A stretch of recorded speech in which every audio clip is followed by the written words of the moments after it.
ಓಂ ಶ್ರೀ ಗುರು ಬಸವಲಿಂಗಾಯ ನಮಃ. ಕಲಬುರಗಿ ಬಸವ ಸಮಿತಿ, doctor B D Jatti ವಚನ ಅಧ್ಯಯನ ಮತ್ತು ಸಂಶೋಧನಾ ಕೇಂದ್ರ,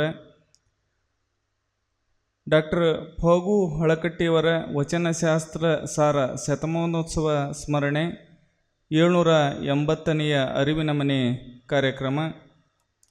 ಇಂದಿನ ಉಪನ್ಯಾಸವನ್ನು ನೀಡಲು ಆಗಮಿಸಿರುವಂಥ ಸಹೋದರಿ ಡಾಕ್ಟರ್ ಜಯಶ್ರೀ ದಂಡೆ ಮೇಡಮ್ ಅವರು ವೇದಿಕೆಗೆ ಆಗಮಿಸಬೇಕು ಅಂತ ನಾನು ಅವರಲ್ಲಿ ವಿನಂತಿಸಿಕೊಳ್ತೇನೆ. ಬಸವ ಬಸವ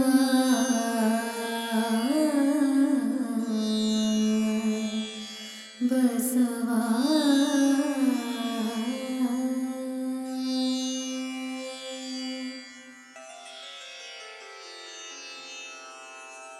ಹರ ಬಸವಾಯ ನಮಃ, ಪ್ರಭು ಬಸವಾಯ ನಮಃ, ಗುರು ಬಸವಾಯ ನಮಃ, ಲಿಂಗ ಬಸವಾಯ ನಮಃ, ಜಂಗಮ ಬಸವಾಯ ನಮಃ, ಭಸ್ಮ ಬಸವಾಯ ನಮಃ, ರುದ್ರಾಕ್ಷಿ ಬಸವಾಯ ನಮಃ, ಮಂತ್ರ ಬಸವಾಯ ನಮಃ, ಪಾದೋದಕ ಬಸವಾಯ ನಮಃ, ಪ್ರಸಾದ ಬಸವಾಯ ನಮಃ, ಚಿನ್ನಿಧಿ ಬಸವಾಯ ನಮಃ, ಚಿನ್ನಾದ ಬಸವಾಯ ನಮಃ, ಚಿದ್ಬಿಂದು ಬಸವಾಯ ನಮಃ, ಚಿತ್ಕಲ ಬಸವಾಯ ನಮಃ, ಚಿದಂಗ ಬಸವಾಯ ನಮಃ, ನಿಷ್ಪ್ರಪಂಚ ಬಸವಾಯ ನಮಃ, ನಿರಂಜನ ಬಸವಾಯ ನಮಃ, ನಿರ್ಗುಣ ಬಸವಾಯ ನಮಃ, ನಿತ್ಯ ತೃಪ್ತ ಬಸವಾಯ ನಮಃ, ಅಕಾರ ಬಸವಾಯ ನಮಃ, ಉಕಾರ ಬಸವಾಯ ನಮಃ, ಮಕಾರ ಬಸವಾಯ ನಮಃ, ನಕಾರ ಬಸವಾಯ ನಮಃ, ಮಕಾರ ಬಸವಾಯ ನಮಃ, ಶಿಕಾರ ಬಸವಾಯ ನಮಃ, ವಕಾರ ಬಸವಾಯ ನಮಃ, ಯಕಾರ ಬಸವಾಯ ನಮಃ, ಓಂಕಾರ ಬಸವಾಯ ನಮಃ, ಹ್ರೀಂಕಾರ ಬಸವಾಯ ನಮಃ, ಸಂಗಮೇಶ್ವರ ಬಸವಾಯ ನಮಃ, ಪ್ರತ್ಯಕ್ಷ ಕಪಿಲ ಸಿದ್ಧ ಮಲ್ಲಿಕಾರ್ಜುನ ಬಸವಾಯ ನಮೋ ನಮಃ.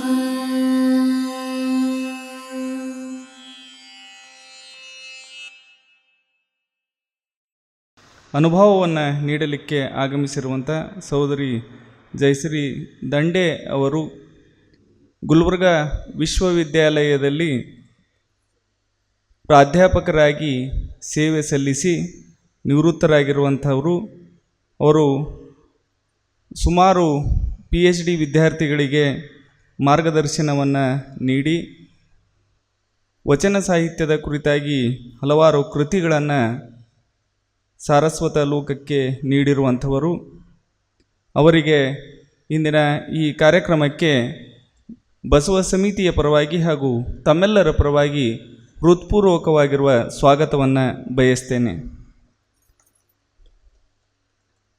ಈ ಎಲ್ಲ ಕಾರ್ಯಕ್ರಮಗಳ ಕೇಂದ್ರ ಬಿಂದುವಾಗಿರುವಂಥ ಡಾಕ್ಟರ್ ವಿಲಾಸ್ವತಿ ಖೂಬಾ ಅವ್ವನವರಿಗೂ ಕೂಡ ಈ ಕಾರ್ಯಕ್ರಮಕ್ಕೆ ತಮ್ಮೆಲ್ಲರ ಪರವಾಗಿ ಹೃತ್ಪೂರ್ವಕ ಸ್ವಾಗತವನ್ನು ಬಯಸ್ತೇನೆ. ಡಾಕ್ಟರ್ ಬಿ ಡಿ ಜತ್ತಿ ವಚನ ಅಧ್ಯಯನ ಮತ್ತು ಸಂಶೋಧನಾ ಕೇಂದ್ರದ ನಿರ್ದೇಶಕರಾಗಿರುವ ಡಾಕ್ಟರ್ ವೀರಣ್ಣ ದಂಡೆ ಅವರಿಗೂ ಈ ಕಾರ್ಯಕ್ರಮಕ್ಕೆ ಹೃತ್ಪೂರ್ವಕವಾಗಿರುವ ಸ್ವಾಗತವನ್ನು ಬಯಸ್ತೇನೆ. ಡಾಕ್ಟರ್ ಕಲ್ಲಪ್ಪ ವಾಲಿ, ಪ್ರಧಾನ ಕಾರ್ಯದರ್ಶಿಗಳು, ಕಲಬುರಗಿ ಬಸವ ಸಮಿತಿ, ಅವರಿಗೂ ಕೂಡ ಈ ಕಾರ್ಯಕ್ರಮಕ್ಕೆ ಹೃತ್ಪೂರ್ವಕ ಸ್ವಾಗತವನ್ನು ಬಯಸ್ತೇನೆ. ಇಂದಿನ ಈ ಕಾರ್ಯಕ್ರಮದ ದತ್ತಿ ಉಪನ್ಯಾಸ ಆರಂಭಿಸುವುದಕ್ಕಿಂತ ಮುಂಚೆ ಡಾಕ್ಟರ್ ಫಗು ಹಳಕಟ್ಟಿಯವರ ಭಾವಚಿತ್ರಕ್ಕೆ ಪುಷ್ಪವೃಷ್ಟಿಯನ್ನು ಮಾಡುವುದರ ಮೂಲಕ ವೇದಿಕೆಯ ಗಣ್ಯರು ಹಾಗೂ ಡಾಕ್ಟರ್ ಕಲ್ಲಪ್ಪ ವಾಲಿ ಅವರು, ಡಾಕ್ಟರ್ ವೀರ್ಣಾ ದಂಡೆ ಅವರು ಪುಷ್ಪವೃಷ್ಟಿಯನ್ನು ಮಾಡಬೇಕು ಅಂತ ನಾನು ಅವರಲ್ಲಿ ವಿನಂತಿಸಿಕೊಳ್ತೇನೆ.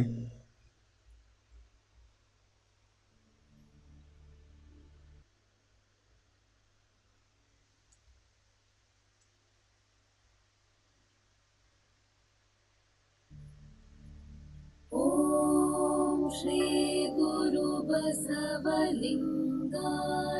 ನಮಃ. ಓಂ ಶ್ರೀ ಗುರು ಬಸವಲಿಂಗಾಯ ನಮಃ. ಓಂ ಶ್ರೀ ಗುರು ಬಸವಲಿಂಗಾಯ. ಎಲ್ಲರಿಗೂ ಅನಂತ ಶರಣಾರ್ಥಿ.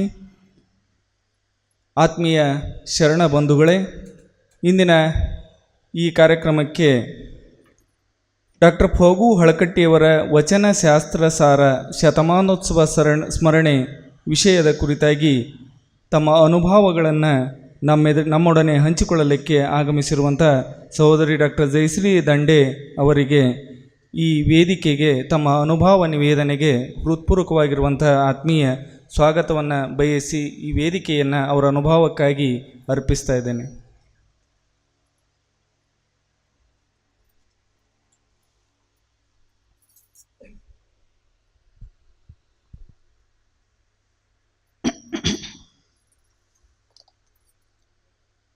ಶ್ರೀ ಗುರು ಬಸವಲಿಂಗಾಯ ನಮಃ.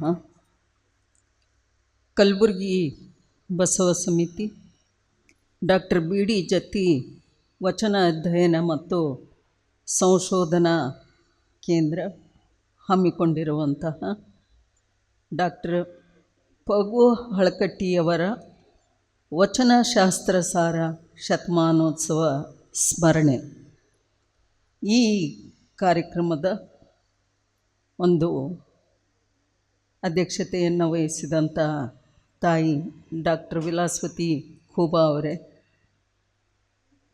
ಈ ಸಭಾಮಂಟಪದಲ್ಲಿದ್ದಂತಹ ಎಲ್ಲ ಶರಣಬಂಧುಗಳೇ, ಆನ್ಲೈನ್ ಮೂಲಕ ವೀಕ್ಷಿಸ್ತಾ ಇರುವಂತಹ ಎಲ್ಲ ಶರಣಬಂಧುಗಳಿಗೆ ಶರಣಾರ್ಥಿ.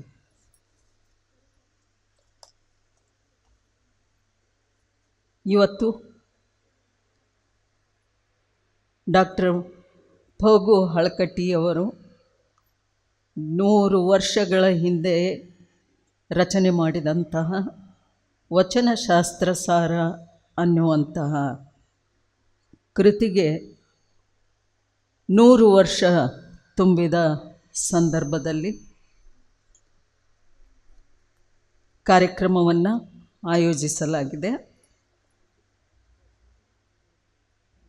ಈ ಕಾರ್ಯಕ್ರಮಕ್ಕೆ ಸಂಬಂಧಪಟ್ಟ ಹಾಗೆ ನಾವು ಹೇಳೋದಾದರೆ, ಅವರ ಕೃತಿ 17/2/23 ಇಸ್ವಿಗೆ ಅದು ಲೋಕಾರ್ಪಣೆಗೊಂಡಿತ್ತು. ಹಾಗೆ ಲೋಕಾರ್ಪಣೆಗೊಂಡ ಕೃತಿಗೆಯನ್ನು ಈ 17/2/23 ಇಸ್ವಿಗೆ ಭಾಳ ಅದ್ಧೂರಿಯಿಂದ ಆಚರಿಸಬೇಕು ಅಂತ ತಿಳ್ಕೊಂಡು ಎಲ್ಲರೂ ಭಾಳ ಉತ್ಸಾಹದಿಂದ ಮಾತನಾಡೋದನ್ನು ಕೇಳಿದ್ವಿ. ಆದರೆ 1 ವರ್ಷ 16 ದಿವಸ ಆದ್ರೂ ಎಲ್ಲಿಯೂ ಆ ಕಾರ್ಯಕ್ರಮ ಆಯೋಜನೆಗೊಳ್ಳದೇ ಇರೋದನ್ನು ಗಮನಿಸಿದಂತಹ ಕಲಬುರಗಿ ಬಸವ ಸಮಿತಿ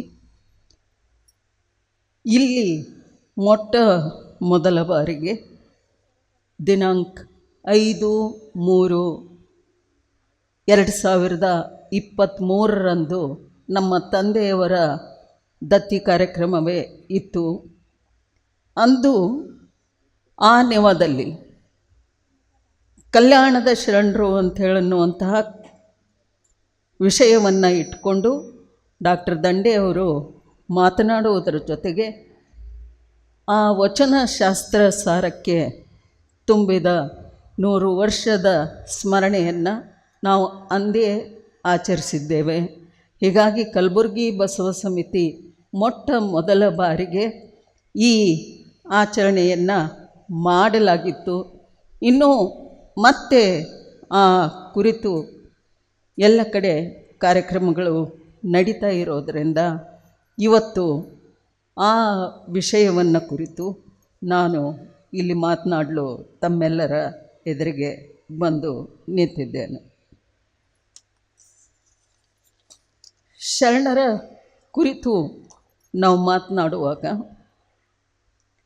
ಲೋಕದಂತೆ ಬಾರರು, ಲೋಕದಂತೆ ಇರರು, ಲೋಕದಂತೆ ಹೋಗರು ನೋಡಯ್ಯ, ಪುಣ್ಯದಂತೆ ಬಪ್ಪರು, ಜ್ಞಾನದಂತೆ ಇಪ್ಪರು, ಮುಕ್ತಿಯಂತೆ ಹೋಹರು ನೋಡಯ್ಯ.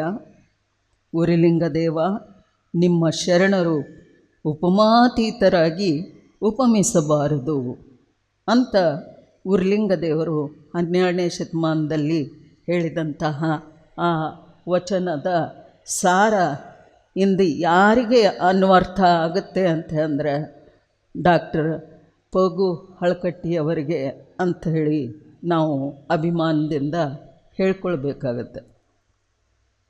ಇಲ್ಲಿ ನಾನು 2 ಭಾಗದಲ್ಲಿ ಅವರ ವ್ಯಕ್ತಿತ್ವ ಮತ್ತು ಅವರ ಕೃತಿ ಎರಡರ ಪರಿಚಯವನ್ನು ಮಾಡಿಕೊಡ್ಲಿಕ್ಕೆ ಇಷ್ಟಪಡ್ತೀನಿ.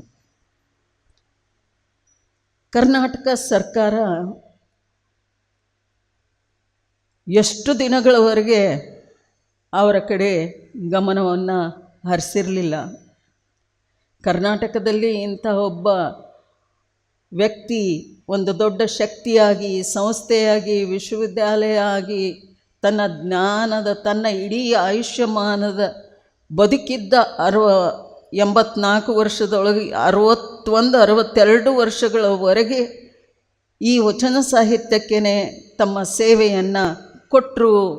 ಅಂಥವರನ್ನು ನಾವು ಸ್ಮರಿಸಬೇಕು ಅನ್ನೋದನ್ನು ಅವರು ಯೋಚನೆ ಮಾಡಿರಲಿಲ್ಲ. ಆದರೂ ಕೂಡ ಅವರ 142ನೆಯ ಜಯಂತಿ ಉತ್ಸವದಂದು ಆ ಪಗು ಹಳಕಟ್ಟಿಯವರ ಜನ್ಮದಿನವನ್ನು ವಚನ ಸಾಹಿತ್ಯ ಸಂರಕ್ಷಣಾ ದಿನ ಅಂತ ಆಚರಣೆ ಮಾಡಬೇಕು ಅಂತ ಘೋಷಣೆ ಮಾಡ್ತು. ಅಂದೇ ಮತ್ತು ಇನ್ನೊಂದು ಘೋಷಣೆಯನ್ನು ಮಾಡ್ತು. ನಮ್ಮ ಇಲ್ಕಲ್ಲಿನ ಪರಮ ಪೂಜ್ಯ ಲಿಂಗೈಕ್ಯ ಡಾಕ್ಟರ್ ಮಹಾಂತಪ್ಪಗಳ ಜನ್ಮದಿನವನ್ನು ವ್ಯಸನ ಮುಕ್ತ ದಿನಾಚರಣೆ ಅಂತ ಆಚರಿಸಬೇಕು ಅಂತ ತಿಳ್ಕೊಂಡು ಇಬ್ಬರದನ್ನು ಒಂದು ದಿವಸನೇ ಘೋಷಣೆ ಮಾಡಿದರು. ಅಂದಿನಿಂದ ಈ ಅವರ ಜನ್ಮದಿನವನ್ನು ವಚನ ಸಾಹಿತ್ಯ ಸಂರಕ್ಷಣಾ ದಿನ ಅನ್ನುವ ಒಂದು ಸ್ಮರಣೆಯಲ್ಲಿ ಆಚರಿಸ್ತಾ ಬರಲಾಗ್ತಾ ಇದೆ. ಡಾಕ್ಟರ್ ಪಗು ಹಳಕಟ್ಟಿಯವರು ಹುಟ್ಟಿದ್ದು ಒಂದು ಸಾಂಸ್ಕೃತಿಕ ಸಾಹಿತ್ಯಿಕ ವಾತಾವರಣವನ್ನು ನಿರ್ಮಾಣ ಮಾಡಿದಂತಹ ಧಾರವಾಡದಲ್ಲಿ ಅಂಥೇಳಿ ಅನ್ನೋದನ್ನು ನಾವು ನೋಡ್ತೀವಿ. ಅವರ ತಂದೆ ಗುರುಬಸಪ್ಪ ಅವರು ಶಿಕ್ಷಕರು, ಅವರ ತಾಯಿ ದಾನಮ್ಮ.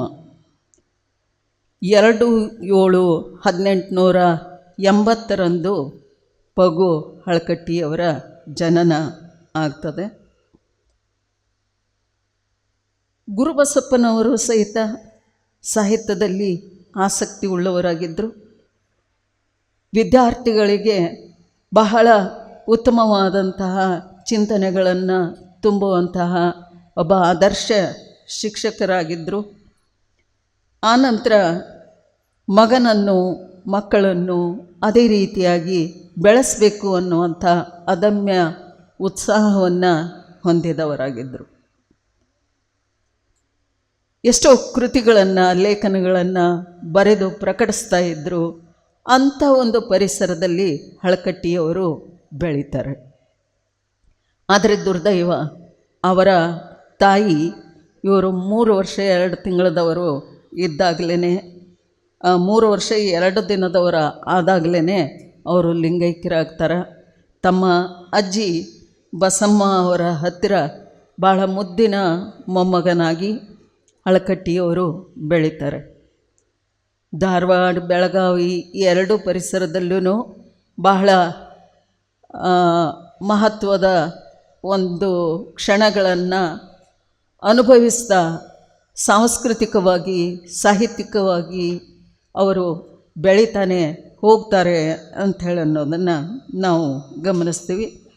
ಒಂದು ರೀತಿಯ ಉತ್ತಮವಾದಂತಹ ಸಂಸ್ಕಾರ ಬಾಲ್ಯದಲ್ಲಿಯೇ ಸಿಕ್ಕಿದ್ದರಿಂದ ಆ ಸಂಸ್ಕಾರದ ಶ್ರೀಮಂತಿಕೆಯನ್ನು ಕೊನೆಯವರೆಗೂ ಕೂಡ ಅವರು ಉಳಿಸ್ಕೊಂಡು ಬರ್ತಾರೆ.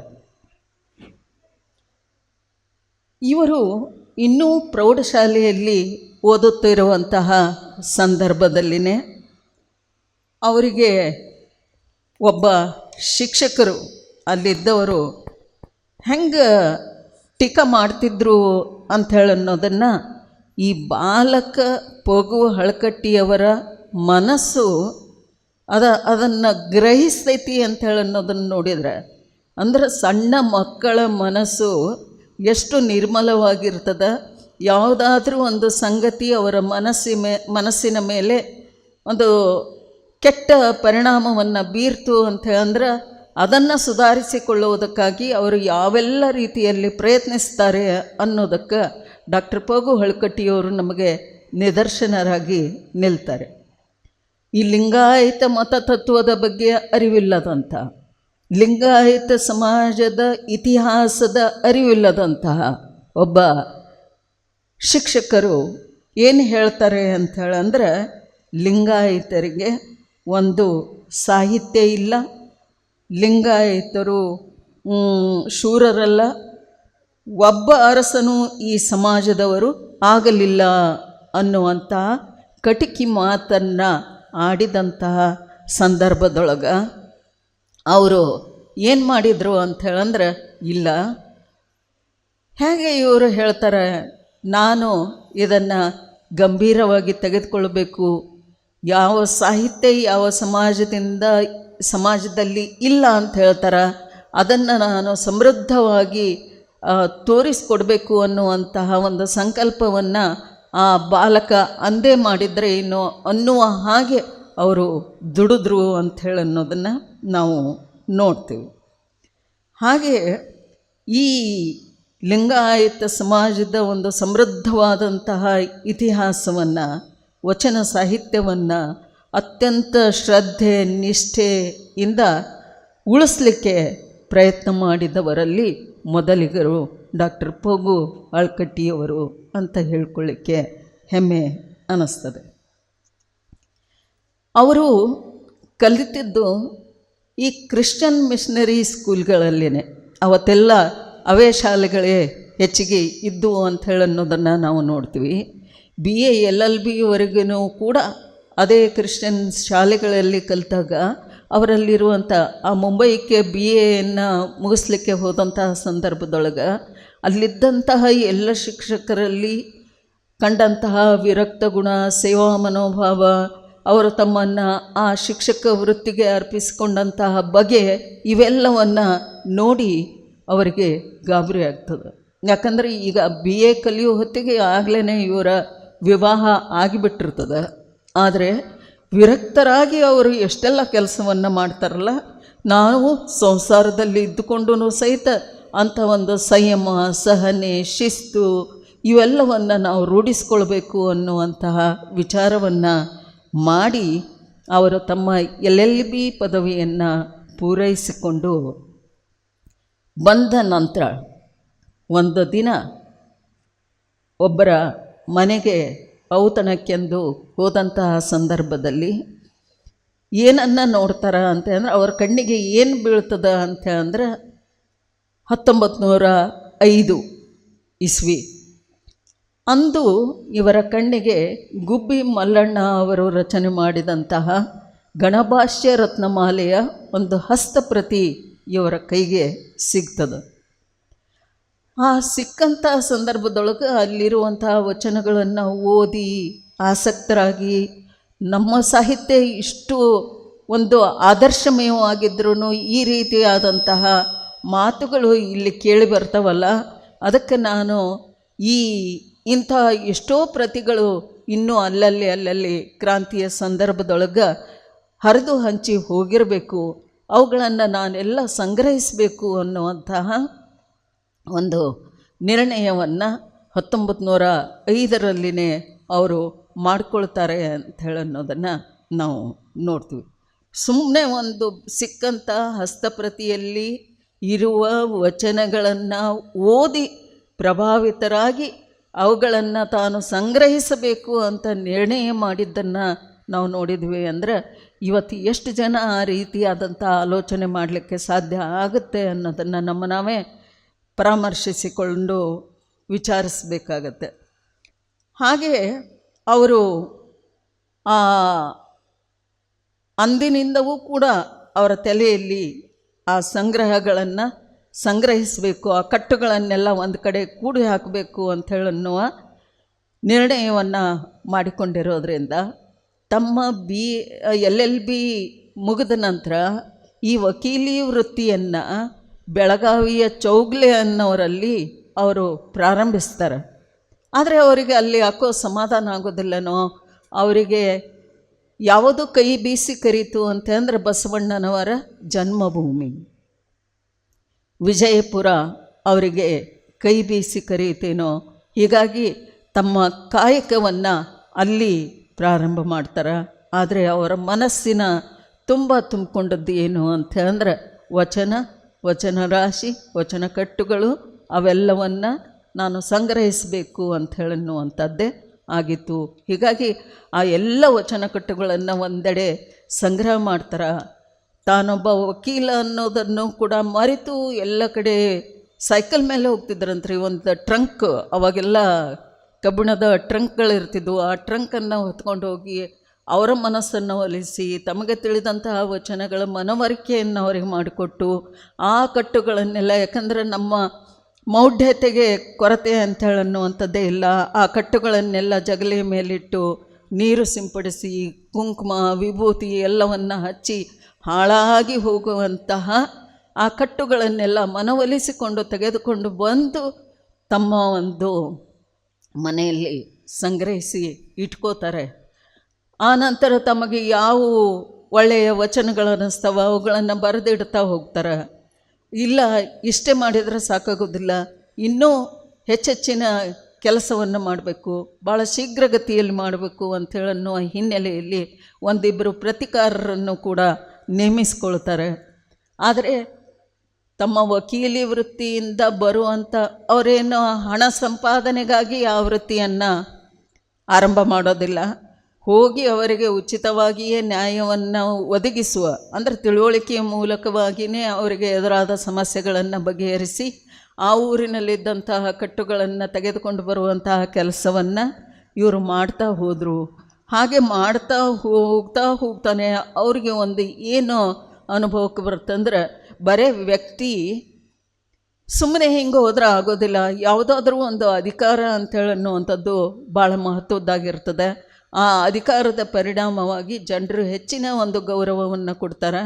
ಅದನ್ನು ಬಳಸಿಕೊಂಡು ನಾನು ಇನ್ನೂ ಹೆಚ್ಚಿಗೆ ಈ ಕಟ್ಟುಗಳನ್ನು ಸಂಗ್ರಹಿಸ್ಬೋದು ಅಂಥೇಳನ್ನುವ ಆಲೋಚನೆಯನ್ನು ಮಾಡ್ತಾ ಆ ವಿಜಯಪುರ ಜಿಲ್ಲೆಯ ಜನರ ಮನಸ್ಸನ್ನು ಗೆಲ್ತಾರೆ.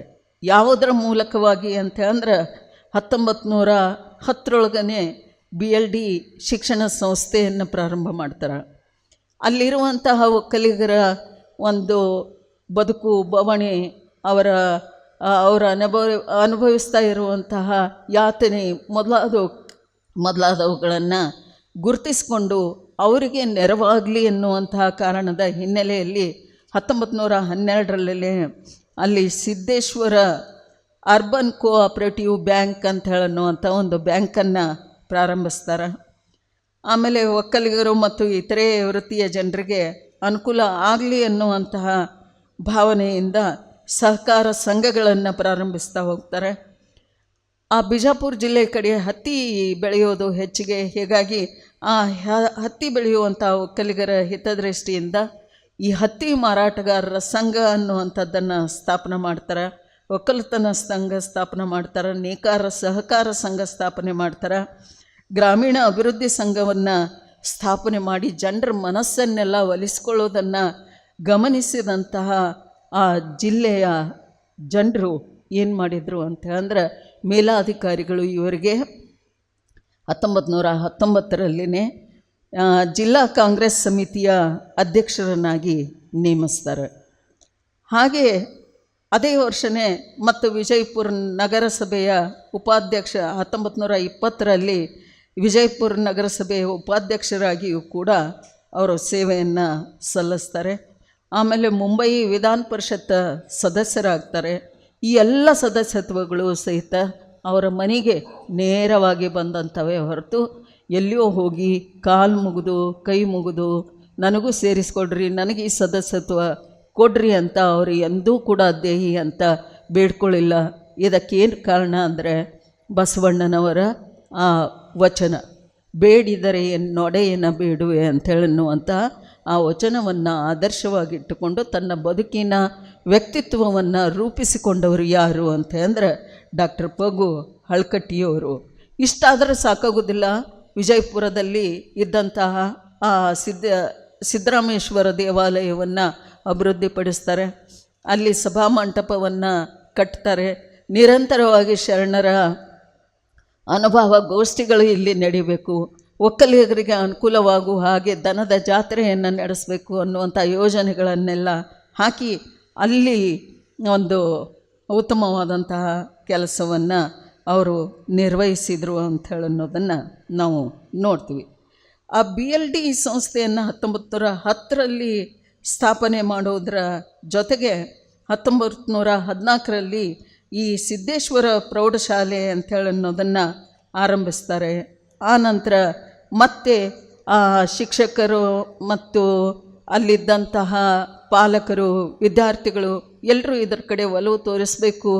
ಬರೀ ಜ್ಞಾನ ಬುತ್ತಿಯನ್ನು ಕೊಟ್ಟರೆ ಸಾಕಾಗೋದಿಲ್ಲ, ಹೊಟ್ಟಿಗೆ ಬುತ್ತಿಯನ್ನು ಕೊಡುವಂತಹ ಕೆಲಸವನ್ನು ಮಾಡಬೇಕು ಅನ್ನುವ ಹಿನ್ನೆಲೆಯೊಳಗೆ ಉಚಿತ ಪ್ರಸಾದ ನಿಲಯವನ್ನು ಕೂಡ ಅವರು ಪ್ರಾರಂಭಿಸಿ ಬಹಳ ಉತ್ತಮವಾದಂತಹ ಕೆಲಸವನ್ನು ಮಾಡ್ತಾರೆ. ಕನ್ನಡದ ಬಗ್ಗೆ ಅವಹೇಳನೆ ಇದ್ದಂತಹ ಕಾಲದಲ್ಲಿ ಮರಾಠಿಯೇ ಹೆಚ್ಚು ಪ್ರಭಾವವನ್ನು ಬೀರ್ತಾ ಇರುವಂತಹ ಸಂದರ್ಭದಲ್ಲಿ ಕನ್ನಡತನಕ್ಕೆ ಒಂದು ಶ್ರೇಷ್ಠತೆಯನ್ನು ತಂದುಕೊಡಬೇಕು ಅನ್ನುವಂತಹ ಕಾರಣದ ಹಿನ್ನೆಲೆಯಲ್ಲಿ ಅವರು ವಿಜಯಪುರದಲ್ಲಿ ಗಂಡು ಮಕ್ಕಳಿಗಾಗಿ 7 ಕನ್ನಡ ಶಾಲೆಗಳನ್ನು, ಹೆಣ್ಣು ಮಕ್ಕಳಿಗಾಗಿ 3 ಕನ್ನಡ ಶಾಲೆಗಳನ್ನು ಪ್ರಾರಂಭಿಸಿದ ಕೀರ್ತಿಯೂ ಕೂಡ ಹಳಕಟ್ಟಿಯವರಿಗೆ ಸಲ್ತದೆ ಅಂತ ಹೇಳನ್ನುವಂಥದ್ದನ್ನು ನಾವು ನೋಡ್ತೀವಿ.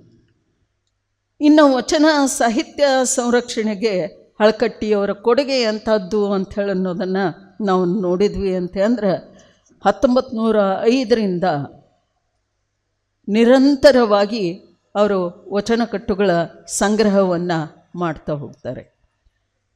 ಪ್ರಾಯೋಗಿಕವಾಗಿ 1922 ಅವಧಿಯಲ್ಲಿ ಬಸವಣ್ಣನವರ ವಚನಗಳನ್ನು ಆಯ್ಕೆ ಮಾಡಿ ಮೊಟ್ಟ ಮೊದಲಿಗೆ ಒಂದು ಇಂಡಿಯನ್ ಆ್ಯಂಟಿಕ್ವರಿ ಅಂತ ಹೇಳನ್ನುವಂತಹ ಒಂದು ಪತ್ರಿಕೆಯಲ್ಲಿ ಅವುಗಳನ್ನು ಪ್ರಕಟಿಸ್ತಾ ಹೋಗ್ತಾರೆ ಅಂತ ಹೇಳನ್ನುವಂಥದ್ದನ್ನು ನಾವು ಗಮನಿಸ್ತೀವಿ.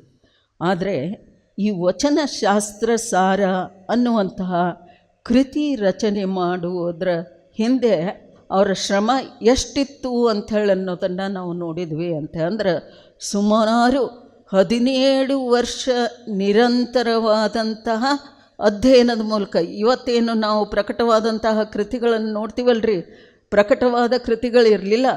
ಹಸ್ತಪ್ರತಿಗಳಲ್ಲಿ ತಾಳೋರೆ ಒಲೆ ಗರಿಗಳಲ್ಲಿ ಬರೆದಿಟ್ಟಂತಹ ವಚನಗಳನ್ನು ಅಧ್ಯಯನ ಮಾಡೋದು ಅಷ್ಟು ಸುಲಭವಾದಂತಹ ಕೆಲಸ ಆಗಿರಲಿಲ್ಲ.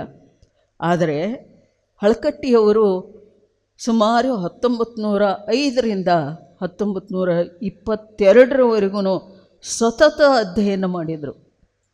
ಒಂದಿಷ್ಟು ದಣಿವಿಲ್ಲದೇ ದಿನದ 24 ತಾಸು ತಮಗೆ ಸಾಲೋದಿಲ್ಲ ಅನ್ನುವಂತಹ ರೀತಿಯೊಳಗೆ ಅಧ್ಯಯನವನ್ನು ಮಾಡ್ತಾ ಮಾಡ್ತಾ ಕೃತಿಗೆ ಒಂದು ರೂಪವನ್ನು ಕೊಡುವ ಚಿಂತನೆಗೆ ಅವರು ಒಳಗಾಗ್ತಾರೆ.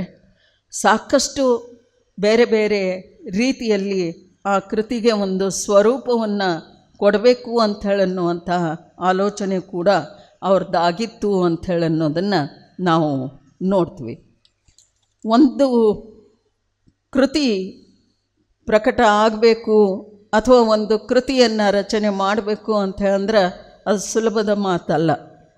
ಅವರು ಆಯ್ಕೆ ಮಾಡಿಕೊಂಡದ್ದೇ ಅಂಥದ್ದು ಅಂತ ಹೇಳಂದ್ರೆ ವಚನ ಸಂಗ್ರಹವನ್ನು ಜನರ ಮನಸ್ಸಿಗೆ ಮುಟ್ಟಿಸ್ಬೇಕು, ಅಸಹೃದಯರಿಗೆ ಸರಳವಾಗಿ ತಿಳಿಯುವಂಥ ರೀತಿಯಲ್ಲಿ ಇರಬೇಕು ಅನ್ನುವ ಆಲೋಚನೆಯನ್ನು ಇಟ್ಕೊಂಡು ಅವ್ರು ಏನು ಮಾಡಿದರು ಅಂತ ಹೇಳಿದ್ರೆ ಒಂದು ಸವಾಲಿನ ಸಂಗತಿಯಾದಂತಹ ಆ ಕೆಲಸವನ್ನು ಬಹಳ ಪ್ರಾಮಾಣಿಕತೆಯಿಂದ, ಶ್ರದ್ಧೆ, ನಿಷ್ಠೆಯಿಂದ, ಯಾವ ಕಾಲಕ್ಕೂ ಕೂಡ ಆ ಕೃತಿ ತನ್ನ ಮೌಲ್ಯವನ್ನು ಕಳೆದುಕೊಳ್ಬಾರ್ದು. 100 ವರ್ಷ ಆದ್ರೂ ಸಹಿತ ಆ ಕೃತಿಯ ಸ್ಮರಣೆಯನ್ನು ನಾವು ಇವತ್ತು ಮಾಡ್ತೀವಿ ಅಂತ ಹೇಳಂದ್ರೆ ಯಾವುದಕ್ಕೆ ಅಂದರೆ ಅದರಲ್ಲಿರುವಂತಹ ಮೌಲಿಕವಾದಂತಹ ವಿಚಾರಗಳ ಹಿನ್ನೆಲೆಯಲ್ಲೇ ಹೊರತು ಮತ್ತೇನೂ ಅಲ್ಲ. ಅಂತಹ ಒಂದು ಆದರ್ಶವಾದಂತಹ ಚಿಂತನೆಯನ್ನು ಇಟ್ಟುಕೊಂಡು ಇಲ್ಲಿ ಹಳಕಟ್ಟಿಯವರು ಏನು ಮಾಡಿದರು ಅಂತ ಹೇಳಂದ್ರೆ ಆ ಕೃತಿಗೆ ಒಂದು ಸ್ವರೂಪವನ್ನು ಕೊಟ್ಟರು. 1923 ಕೃತಿ ಪೂರ್ಣಗೊಳ್ಳುವಕ್ಕಿಂತ ಅಂದರೆ ಕೃತಿ ರಚನೆ ಮಾಡುವಾಗಲೇ ಒಬ್ಬ ಲೇಖಕನಿಗೆ ಇರಬೇಕಾದಂತಹ ಜವಾಬ್ದಾರಿ ಏನು ಅಂಥೇಳಿ ಅನ್ನೋದನ್ನು ಸಹಿತ ಅವ್ರು ನಮಗೆ ತಿಳಿಸ್ಕೊಡ್ತಾರೆ. ನಾ ಬರೆಯೋಕ್ಕೆ ಬರ್ತದೆ ಅಂತ ತಿಳ್ಕೊಂಡು ಸುಮ್ಮನೆ ಬರೆಯೋದಲ್ಲ, ಆ ಬರವಣಿಗೆಯ ಹಿಂದೆ ನಾನು ಆ ಕೃತಿ ರಚನೆಯನ್ನು ಮಾಡೋದಕ್ಕೆ ಕಾರಣ ಏನು, ಯಾವ ಉದ್ದೇಶದಿಂದ ನಾನು ಈ ಕೃತಿಯನ್ನು ರಚನೆ ಮಾಡಕತ್ತೀನಿ, ಈ ಕೃತಿ ರಚನೆ ಮಾಡಲಿಕ್ಕೆ ನನಗೆ ಎದುರಾದಂತಹ ಸಮಸ್ಯೆಗಳೇನು ಅನ್ನುವ ಆಲೋಚನೆಯನ್ನು ಕೂಡ ಅವ್ರು ಮಾಡ್ತಾರೆ ಅಂಥೇಳಿ ಅನ್ನೋದನ್ನು ನಾವು ನೋಡ್ತೀವಿ. ಅವರು ಹೇಳ್ತಾರೆ, ತಾನು ಈ ಕೃತಿ ರಚನೆ ಮಾಡಲಿಕ್ಕೆ ಕಾರಣ ಏನು ಅಂಥೇಳಂದರೆ ಲಿಂಗಾಯತ ಮತದ ವಿಷಯವಾಗಿ ಮತ್ತು ಅದರ ಪ್ರಚಾರಕರ ವಿಷಯವಾಗಿ ಈಗಿನ ಕಾಲಕ್ಕೆ ಅಂದರೆ ಅವರು ಬದುಕಿದ್ದಂತಹ ಕಾಲಕ್ಕೆ ಅನೇಕ ನಿಂದಾಯುಕ್ತ ಕುತರ್ಕಗಳು ಉತ್ಪನ್ನವಾಗಿರುತ್ತವೆ ಅಂತ ಹೇಳಿದರು. ಅಂದರೆ ಅವರು ಎಷ್ಟು ಅನುಭವಿಸಿರ್ಬೇಕು ನೋಡ್ರಿ, ಎಷ್ಟೆಲ್ಲ ನಿಂದೆಯ ಮಾತುಗಳನ್ನು ಕೇಳಿದ ಕಾರಣವಾಗಿ ಆ ನಿಂದೆಯನ್ನು ಹೋಗಲಾಡಿಸುವುದಕ್ಕಾಗಿ ನಾನು ಈ ಕೃತಿಗೆ ಒಂದು ರೂಪವನ್ನು ಕೊಡಲಿಕ್ಕೆ ಮನಸ್ಸು ಮಾಡಿದೆ. ಇದು ಮೊದಲನೆಯ ಕಾರಣ. ಇನ್ನೊಂದು ಅವರು ಏನು ಹೇಳ್ತಾರೆ ಅಂಥೇಳಂದ್ರೆ ಆ ಶಿಕ್ಷಕರು ನಿಂದಿಸಿದ ಮಾತಿನ ಜೊತೆಗೆ ಸಮಾಜದಲ್ಲಿದ್ದಂತಹ ವಾತಾವರಣ, ಸಮಾಜದ ಜನರು ಪ್ರತಿಕ್ರಿಯಿಸುವಂತಹ ರೀತಿಯೂ ಕೂಡ ಅವರ ಗಮನದಲ್ಲಿ ಇತ್ತು. ಹೀಗಾಗಿ ಈ ಲಿಂಗಾಯತ ಮತದ ಕ್ಕೆ ಸಂಬಂಧಪಟ್ಟ ಹಾಗೆಯೇ ಕೇವಲ ನಿಂದಕರು ಅಷ್ಟೇ ಅಲ್ಲ, ಈ ಸ್ತುತಿ ಉಂಟಾಗಬೇಕಾದ್ರೆ ಕೆಲ ಮಟ್ಟಿಗೆ ಜೈನ ಗ್ರಂಥಗಳು ಕೂಡ ಕಾರಣ ಆದವು ಅಂಥೇಳನ್ನುವಂತಹ ಮಾಹಿತಿಯನ್ನು ನಮ್ಮ ಗಮನಕ್ಕೆ ತರ್ತಾರೆ. ಅಲ್ಲದೇನೆ ಮೂರನೇದಾಗಿ ಲಿಂಗಾಯತ ಪುರಾಣ ಗ್ರಂಥಗಳು ಕೂಡ ಈ ವಚನಶಾಸ್ತ್ರ ಸಾರ ಕೃತಿಯನ್ನು ರಚನೆ ಮಾಡಲಿಕ್ಕೆ ಕಾರಣ ಆಯಿತು. ಈ 3 ಮುಖ್ಯ ಕಾರಣಗಳನ್ನು ಇಟ್ಕೊಂಡು ನಾನು ಈ ಕೃತಿಯ ರೂಪುರೇಷೆಗೆ ತೊಡಗಿಕೊಂಡೆ. ಹಾಗಾದರೆ ಈ ಕೃತಿ ರಚನೆಯ ಉದ್ದೇಶ ಏನು ಅಂತ ತಮ್ಮ ತಾವೇ ಪ್ರಶ್ನೆಯನ್ನು ಹಾಕ್ಕೊಳ್ತಾರೆ. ಇಡೀ ಸಮಾಜ ಇವತ್ತಿಗೂ ಯಾವತ್ತಿಗೂ ಕೂಡ ನಾವು ಏನನ್ನು ಇಟ್ಕೋಬೇಕು ಅನ್ನೋದು ಅವ್ರ ಮನಸ್ಸಿನಾಗಿತ್ತು ಅಂದರೆ ನೈತಿಕತೆ ಮತ್ತು ಧಾರ್ಮಿಕತೆ, ಈ 2 ಸಂಗತಿಗಳು ನಮ್ಮ ಒಳಗೆ ಇರಬೇಕು. ಆ ನೈತಿಕ ಮತ್ತು ಧಾರ್ಮಿಕ ಒಂದು ಜವಾಬ್ದಾರಿ ಎಲ್ಲಿವರೆಗೆ ನಮ್ಮಲ್ಲಿ ಕಾಣೋದಿಲ್ವೋ ಅಲ್ಲಿವರೆಗೆ ನಾವು ಒಳ್ಳೆಯ ವ್ಯಕ್ತಿಗಳಾಗಿ ಇರಲಿಕ್ಕೆ ಸಾಧ್ಯ ಆಗೋದಿಲ್ಲ ಅನ್ನುವ ಅನುಭವ ಅವರಿಗೆ ಆಗಿರುವ ಕಾರಣವಾಗಿ ಅವ್ರು ಏನು ಮಾಡಿದರು ಅಂಥೇಳಂದ್ರೆ ಈ ಕೃತಿಯ ರಚನೆಗೆ ಉದ್ದೇಶಗಳನ್ನು ಕೂಡ ಅವರು ಹೇಳ್ತಾರೆ. ಏನು ಅಂಥೇಳಂದರೆ ಈಗ ಶರಣರ ವ್ಯಕ್ತಿತ್ವವನ್ನು ಎಲ್ಲರಿಗೂ ಕೂಡ ಪರಿಚಯಿಸಿಕೊಡೋದು, ಅದಕ್ಕಾಗಿ 770 ಅಮರಗಣಗಳ ಚರಿತ್ರೆಯನ್ನು ಬರೀತಾರೆ ಅಂಥೇಳಿ ಅನ್ನೋದನ್ನು ನೋಡ್ತೀವಿ. ಅದರ ಜೊತೆಗೆ ಈ ಕೃತಿ ಶರಣರ ವ್ಯಕ್ತಿತ್ವವನ್ನು ಪರಿಚಯಿಸುವುದರ ಜೊತೆಗೆ ತಮ್ಮ ಸಮಕಾಲೀನ ಸಂದರ್ಭದಲ್ಲಿ ಸಮಾಜದಲ್ಲಿ ಶರಣರ ಮೇಲಿದ್ದ ಅನಾದರವನ್ನು ಹೋಗಲಾಡಿಸುವುದಾಗಿತ್ತು. ಅಂದರೆ ನಾವು ಇವತ್ತು ಈ ಬೇರೆ ಬೇರೆ ಒಳಜಗಳ ಕಲಹ ಮೊದಲಾದವುಗಳು ನಡೆದದ್ದನ್ನು ನೋಡ್ತೀವಿ. ಹಳಕಟ್ಟಿಯವರು ಅಂದೇ ತಮ್ಮ ಕೃತಿ ರಚನೆಯ ಉದ್ದೇಶ ಏನಾಗಿತ್ತು ಅನ್ನೋದನ್ನು ಸ್ಪಷ್ಟಪಡಿಸ್ತಾರೆ. ಸಮಕಾಲೀನ ಸಂದರ್ಭದಲ್ಲಿ ಸಮಾಜದಲ್ಲಿ ಶರಣರ ಮೇಲಿದ್ದ ಅನಾದರವನ್ನು ಹೋಗಲಾಡಿಸುವುದೇ ನನ್ನ ಕೃತಿಯ ಮೂಲ ಉದ್ದೇಶ ಅಂಥೇಳಿ ಅನ್ನೋದನ್ನು ಹೇಳ್ತಾರೆ. ಅದರ ಜೊತೆಗೆ ಅವರಿಗೆ ಅನಿಸಿದ್ದೇನು ಅಂತಂದ್ರೆ ಶರಣರೊಳಗೆ ಭಾಳ ಸ್ಪಷ್ಟತೆ ಅಂಥೇಳಿ ಅನ್ನುವಂಥದ್ದಿದೆ, ಪಾರದರ್ಶಕತೆ ಅಂಥೇಳಿ ಅನ್ನುವಂಥದ್ದು ಐತಿ. ಅವರ ವಚನ ರಚನೆಯಲ್ಲಿ ಎಂದೂ ಕೂಡ ಅವರು ಗೊಂದಲಕ್ಕೆ ಒಳಗಾಗುವುದಿಲ್ಲ ಅಂಥೇಳಿ ಅನ್ನುವಂಥ ಭರವಸೆ ಐತಿ. ಅವರೆಂದೂ ಹಿಂದಿನ ಕಥೆಯನ್ನು ಮುಂದೆ ಕೇಳಲಿ ಅಂಥೇಳಿ ಅನ್ನುವಂಥದ್ದಾಗಲಿ, ಮುಂದಣ ಕಥೆಯನ್ನು ಹಿಂದೆ ಹೇಳ್ತೀನಿ ಅನ್ನುವಂಥದ್ದಾಗಲಿ, ಈ ನಾಟಕ ಮೊದಲಾದವುಗಳೆಲ್ಲ ಬೇಡ ಅನ್ನುವಂಥ ಧೋರಣೆ ಉಳ್ಳವರು ಶರಣರಾಗಿರೋದ್ರಿಂದ ಅಂಥ ಶರಣರ ಆದರ್ಶ ವ್ಯಕ್ತಿತ್ವವನ್ನು ಈ ಕೃತಿಯ ಮೂಲಕ ನಾನು ಒದಗಿಸಿಕೊಡಬೇಕು ಅಂಥೇಳಿ ಅನ್ನುವಂಥ ವಿಚಾರವನ್ನು ಹಳಕಟ್ಟಿಯವರು ಮಾಡ್ತಾರೆ. ಅದರ ಜೊತೆಗೆ ಈ ಧಾರ್ಮಿಕ ಆಚರಣೆಯಲ್ಲಿ ಒಂದು ರೀತಿಯಾದಂಥ ಹಳೆಯ ಗೊಡವೆಗೆ ಹೋಗಲಾರ್ದೇ ನೀತಿ ಸದಾಚಾರ ಅನ್ನುವಂಥದ್ದನ್ನೇ ತಮ್ಮ ಜೀವಾಳವನ್ನಾಗಿಸಿಕೊಂಡ ಶರಣರ ದರ್ಶನವನ್ನು ಮಾಡಿಸಿಕೊಡ್ಬೇಕು. ದುರ್ವರ್ತನೆ ದುರಾಚಾರಗಳನ್ನು ನೇರವಾಗಿಯೇ ಖಂಡಿಸಿದಂತಹ ಶರಣರನ್ನು ಜನರ ಮನಸ್ಸಿಗೆ ಶರಣರ ಮನಸ್ಸಿನಲ್ಲಿ, ಅಂದರೆ ಈ ಸಾಮಾನ್ಯ ಜನರ ಮನಸ್ಸಿನಲ್ಲಿ ಅಚ್ಚೊತ್ತುವ ಹಾಗೆ ನೋಡ್ಕೊಳ್ಬೇಕು ಅಂಥೇಳಿ ಅನ್ನುವಂಥದ್ದು. ದಯೆಯಿಂದ ಸಕಲ ಜೀವಾತ್ಮರಿಗೆ ಲೇಸನ್ನು ಬಯಸಿದಂತಹ ಶರಣರ ನುಡಿಯ ಮೇಲೆ, ನುಡಿಗಡಣದ ಮೇಲೆ ಇಂತಹ ಆರೋಪಗಳು ಬಂದಾಗ ಅದನ್ನು ಹೋಗಲಾಡಿಸುವಂಥ ಜವಾಬ್ದಾರಿ ಪ್ರತಿಯೊಬ್ಬರದು ಆಗಿರ್ತದೆ. ಅದನ್ನು ನಾನು ಈಡೇರಿಸ್ತಾ ಇದ್ದೀನಿ ಅಂಥೇಳಿ ಅನ್ನುವ.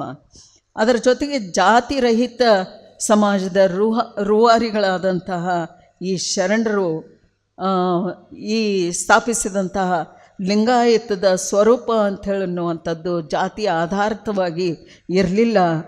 ಅಲ್ಲಿ ಎಲ್ಲರೂ ಕೂಡ ಅಂಗದ ಮೇಲೆ ಲಿಂಗ ಧರಿಸಿದ ಎಲ್ಲರೂ ಒಂದೇ ಅನ್ನುವಂತಹ ಸಮಾನ ಮನೋಭಾವ ಅಲ್ಲಿರುವುದರಿಂದ ಈ ಎಲ್ಲ ನಡೆ ನೋಡಿ ಒಂದಾದಂತಹ ಬದುಕು ಇವೆಲ್ಲವನ್ನು ಜನರಿಗೆ ಮನವರಿಕೆ ಮಾಡಿಕೊಡ್ಬೇಕು ಅನ್ನುವಂಥ ಉದ್ದೇಶದಿಂದನೇ ಈ ವಚನ ಶಾಸ್ತ್ರ ಸಾರ ಅನ್ನುವಂಥ ಕೃತಿಯ ರಚನೆಗೆ ನಾನು ತೊಡಗಿದೆ.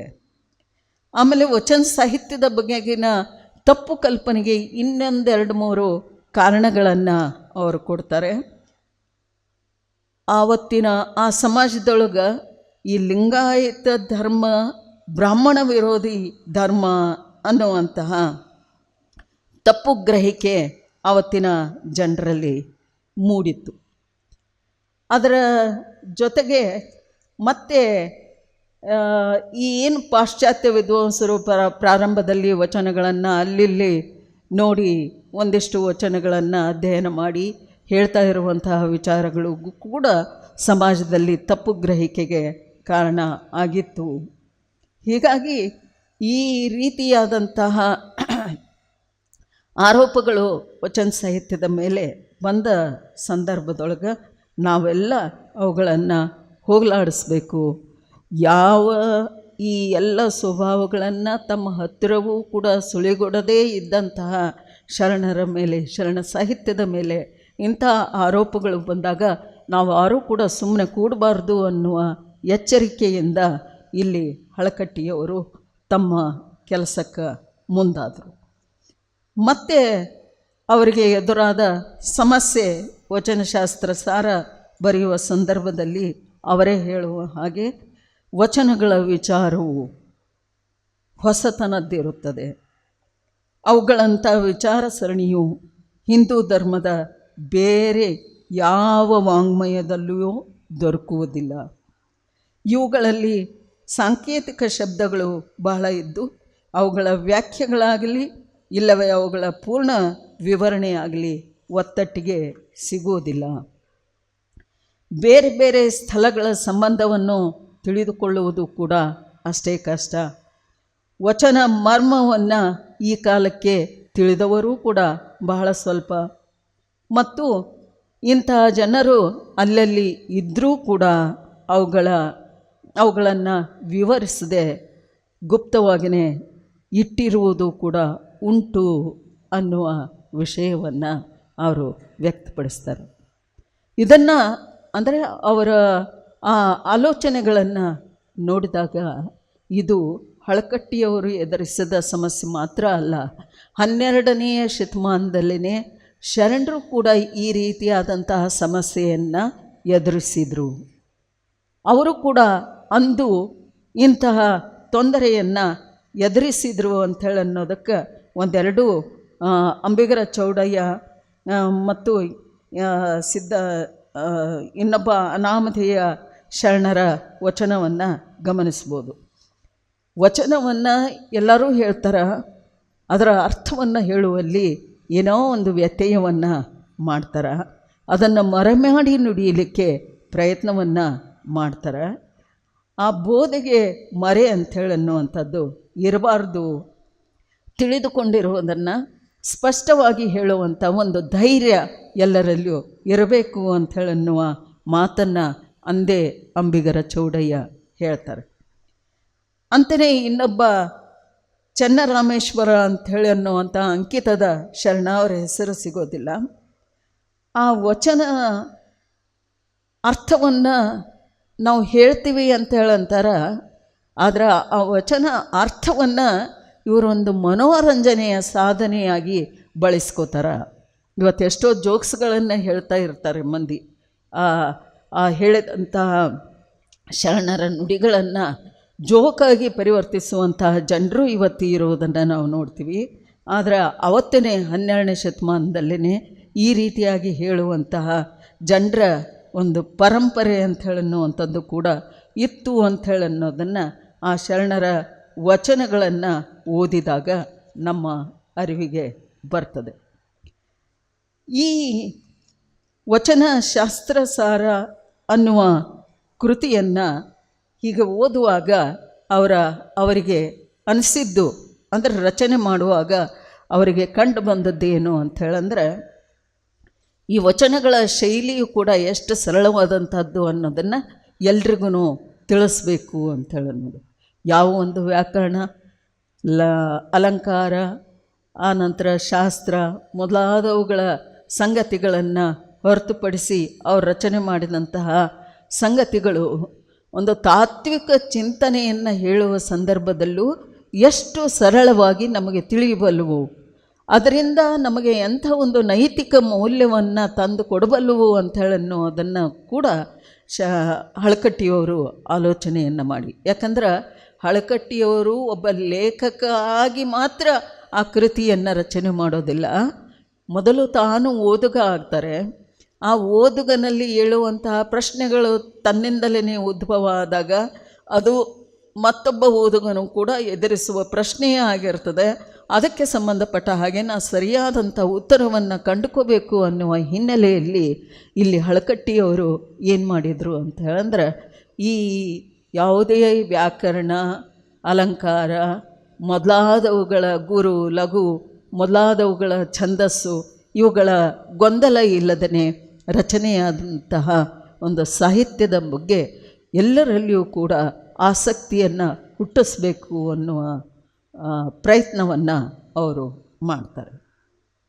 ಇದನ್ನು 12ನೇ ಶತಮಾನದೊಳಗೆ ಬಸವಣ್ಣರ ಆದಿಯಾಗಿ ಎಲ್ಲ ಶರಣರು ಕೂಡ ಹೇಳ್ತಾರೆ. ಬಸವಣ್ಣನವರು ತಾಳಮಾನ ಸರಿಸವನರಿಯೇ, ಓಜ ಬಜಾವಣೆ ಲೆಕ್ಕವನರಿಯೇ ಅನ್ನುವಂಥ ವಚನ ಆಗಿರ್ಬೋದು. ಸಿದ್ದರಾಮ ಅಂತೂ 3-4 ವಚನಗಳಲ್ಲಿ ಇಂಥ ವ್ಯಾಕರಣವನ್ನು ಓದಿದಲ್ಲಿ ಶಬ್ದ ಶುದ್ಧಿ ಅಲ್ಲದೆ ಮನಃಶುದ್ಧಿ ಆಗದು. ವ್ಯಾಕರಣ ಓದ್ಬೋದು, ಆದರೆ ಮನಃಶುದ್ಧಿ ಅನ್ನೋದು ಅಲ್ಲೇ ಆಗೋದಿಲ್ಲ, ಜ್ಞಾನಶುದ್ಧಿ ಆಗೋದಿಲ್ಲ. ಛಂದಸ್ಸು ಸಾಧಿಸಿದಲ್ಲಿ ಕವಿತಾ ಶುದ್ಧಿ ಎನ್ನುವಂಥದ್ದು ಆಗ್ಬೋದೇ ಹೊರತಾಗಿ ಅವನು ಆನಂತರ ಅಷ್ಟಾದಶ ಪುರಾಣವನ್ನು ಸಾಧಿಸಿದಲ್ಲಿ ವಾಕ್ಶುದ್ಧಿ ಆಗಬಹುದೇ ಹೊರತಾಗಿ ಅವನು ಸ್ವತಃ ದೇವನೇ ಆಗಲಿಕ್ಕೆ ಸಾಧ್ಯ ಇಲ್ಲ ಅಂಥೇಳನ್ನುವ ಮಾತನ್ನು ಸಿದ್ದರಾಮ ಅಂದೇ ಹೇಳಿದರು. ರೇಖೆ ರೇಖೆ ಕೂಡಿ ಅಕ್ಷರ ಅದು, ಅಕ್ಷರ ಅಕ್ಷರ ಕೂಡಿ ಶಬ್ದ ಅದು, ಶಬ್ದ ಶಬ್ದ ಕೂಡಿ ಗ್ರಂಥಾನ್ವಯವಾಯಿತು. ಅಕ್ಷರದಲ್ಲಿಲ್ಲ, ಶಬ್ದದಲ್ಲಿಲ್ಲ, ಗ್ರಂಥಾನ್ವಯದಲ್ಲಿಲ್ಲ, ಏನೆಂಬುದಿಲ್ಲ, ಮೊದಲೇ ಇಲ್ಲ, ಇಲ್ಲವೆಂಬುವ ಹೌದೆಂಬುವ ಶಬ್ದಕ್ಕೆ ಲೋಪವಿಲ್ಲ ನೋಡ ಅಂತ ಹೇಳುವಂತಹ ಈ ಅಲಂಕಾರ ಮೊದಲಾದವುಗಳನ್ನು ಅನುಸರಿಸುವಂತಹ ಜನರ ಕುರಿತು ಅವತ್ತಿಗೆ ಇದ್ದಂಥ ವಿಚಾರಗಳನ್ನು ಶರಣರು ಕೂಡ ಹೇಳ್ತಾರೆ. ಅಂತಹ ಒಂದು ಓದಿನ ಹಿನ್ನೆಲೆಯನ್ನು ಇಟ್ಕೊಂಡಂತಹ ಈ ಡಾಕ್ಟರ್ ಪಗು ಹಳ್ಕಟ್ಟಿಯವರು ಕೂಡ ಈ ವಚನ ಶಾಸ್ತ್ರಸಾರ ಅನ್ನುವಂತಹ ಕೃತಿಯನ್ನು ರಚನೆ ಮಾಡುವ ಸಂದರ್ಭದಲ್ಲಿ ಆ ಎಲ್ಲ ಎಚ್ಚರವನ್ನು ಮೈಯೆಲ್ಲ ಕಣ್ಣಾಗಿ ಒಬ್ಬ ಲೇಖಕ ಇಷ್ಟು ವಿಚಾರ ಮಾಡಿ ಒಂದು ಕೃತಿಯನ್ನು ರಚಿಸ್ತಾನೆ ಅನ್ನುವಂಥದ್ದೇ ಬೆರಗುಗೊಳಿಸುವ ಸಂಗತಿ. ಅಂಥ ಒಂದು ಸಂಗತಿಯನ್ನು ನಾವು ಎಲ್ಲಿ ಕಾಣ್ತೀವಿ ಅಂತ ಅಂದರೆ ಡಾಕ್ಟರ್ ಪಗು ಹಳ್ಕಟ್ಟಿಯವರಲ್ಲಿ ಕಾಣ್ತೀವಿ. ಇದು ವಚನಶಾಸ್ತ್ರ ಸಾರ ಅನ್ನುವಂತಹ ಕೃತಿ ಕೇವಲ ಸಂಗ್ರಹ ಕೃತಿಯಲ್ಲ, ಸಂಕಲನ ಕೃತಿಯಲ್ಲ, ಸಂಪಾದನೆಯ ಕೃತಿಯೂ ಅಲ್ಲ. ಇದು ಒಂದು ಸಂಶೋಧನೆಯ ಕೃತಿಯಾಗಿ ಹೆಂಗೆ ಕಾಣಿಸ್ತದ ಅಂಥೇಳಿ ಅನ್ನೋದನ್ನು ಸಹಿತ ನಾವು ಗಮನಿಸ್ಬೇಕಾಗತ್ತೆ ರೀ. ಯಾಕಂದ್ರೆ ಅಲ್ಲಿಯ ಅವರ ಶ್ರಮ ಬರೀ ಸಂಗ್ರಹಕ್ಕೆ ನಿಂತ್ಕೊಳ್ಳೋದಿಲ್ಲ, ಸಂಕಲನಕ್ಕೆ ನಿಂತ್ಕೊಳ್ಳೋದಿಲ್ಲ. ಅವರು ಏನೆಲ್ಲ ಆಲೋಚನೆಯನ್ನು ಮಾಡಿ ಜನರಿಗೆ ಅದನ್ನು ತಿಳಿಸ್ಲಿಕ್ಕೆ ಪ್ರಯತ್ನ ಮಾಡಿದರು ಅಂಥೇಳಿ ಅನ್ನುವಂಥದ್ದನ್ನು ನಾವು ನೋಡಿದಾಗ, ಈಗ ಷಟ್ ಸ್ಥಳ ಅಂದ ಕೂಡಲೇ ಒಂದು ರೀತಿಯ ತತ್ವ, ಆ ತತ್ವ ಸರಿಯಾಗಿ ನಮಗೆ ತಿಳಿದುಕೊಳ್ಳಿಕ್ಕೆ ಸಾಧ್ಯ ಆಗೋದಿಲ್ಲ ಅನ್ನುವ ಸಂದರ್ಭದಲ್ಲಿಯೂ ಆ ತತ್ವವನ್ನು ಮೀರಿ ಆ ವಿಷಯಗಳನ್ನು ಹಲವಾರು ವಿಷಯಗಳಲ್ಲಿ ವಿಂಗಡಣೆಯನ್ನು ಮಾಡಿ ಆ ಜನರ ಮನಸ್ಸಿಗೆ ಮುಟ್ಟಿಸುವಂತಹ ಕೆಲಸವನ್ನು ವಚನಶಾಸ್ತ್ರಸಾರ ಕೃತಿಯ ಮೂಲಕ ಅವರು ಮಾಡ್ತಾರೆ. ಅಲ್ಲಿ ಅವರು ಅನುಸರಿಸಿದಂಥ ಸಂಶೋಧನಾ ಮಾರ್ಗ ಎಂಥದ್ದು ಅಂಥೇಳಿ ಅನ್ನೋದನ್ನು ನಾವು ನೋಡಿದ್ವಿ ಅಂಥೇಳಂದರೆ, ಅವರೇ ಸಂಗ್ರಹ ಮಾಡ್ತಾರೆ, ಅವರೇ ಆ ಕಟ್ಟುಗಳನ್ನು ಸಂಕಲನ ಮಾಡ್ತಾರೆ, ಸಂಪಾದನೆಯನ್ನು ವೈಜ್ಞಾನಿಕ ದೃಷ್ಟಿಯಿಂದ ಅಲ್ಲಿ ಮಾಡ್ತಾರೆ, ವೈಚಾರಿಕ ಪ್ರಜ್ಞೆ ಅಂಥೇಳಿ ಅನ್ನುವಂಥದ್ದು ಅವರಲ್ಲಿ ಕಾಣಿಸ್ತದೆ, ನೈತಿಕ ಧಾರ್ಮಿಕ ತತ್ವಗಳ ಸರಳತೆಯನ್ನು ಸಮಾಜದ ಎಲ್ಲರೂ ಅರ್ಥ ಮಾಡಿಕೊಳ್ಬೇಕು ಅನ್ನುವಂಥ ಸದಾಶಯದಿಂದ ಈ ಕೃತಿ ಎಲ್ಲಕ್ಕಿಂತ ಹೆಚ್ಚಿಗೆ ಸಂಶೋಧನಾ ವಿಧಾನವನ್ನೇ ಅದು ಅನುಸರಿಸ್ತದೆ ಅಂಥೇಳಿ ಅನ್ನೋದನ್ನು ನಾವಿಲ್ಲಿ ಗುರುತಿಸ್ಕೊಳ್ಳಿಕ್ಕೆ ಸಾಧ್ಯ ಆಗುತ್ತೆ. ಸುಮಾರು 1905ರಿಂದ 1923ರವರೆಗೂ ಕೂಡ ಆ ಕೃತಿಯ ಹೂರಣವನ್ನು ತಮ್ಮ ತಲೆಯಲ್ಲಿ ತುಂಬ್ಕೊತಾರೆ. 1918ರವರೆಗೆ ಸಂಗ್ರಹಿಸಿದ ಎಲ್ಲ ನೋಡ್ರಿ, ಒಬ್ಬ ಕೃತಿಕಾರನಿಗೆ ಇರಬೇಕಾದಂತಹ ಬದ್ಧತೆ, ಪ್ರಾಮಾಣಿಕತೆ, ಈ ಸಂಶೋಧಕರಿಗೆ ಪ್ರಾಮಾಣಿಕತೆ ಅಂತೇಳಿ ಅನ್ನುವಂಥದ್ದು ಭಾಳ ಮುಖ್ಯ ಆಗುತ್ತೆ. 10 ಕೃತಿಯನ್ನು ತೆಗೆದುಕೊಂಡು ಇನ್ನೊಂದು ಕೃತಿಯನ್ನು ಮಾಡುವಂಥದ್ದು ಸಂಶೋಧನೆ ಅಲ್ಲ. ಅದನ್ನು ಬಹಳ ಎಚ್ಚರದಿಂದ ಹಳ್ಕಟ್ಟಿಯವರು ಅನುಸರಿಸ್ತಾರೆ.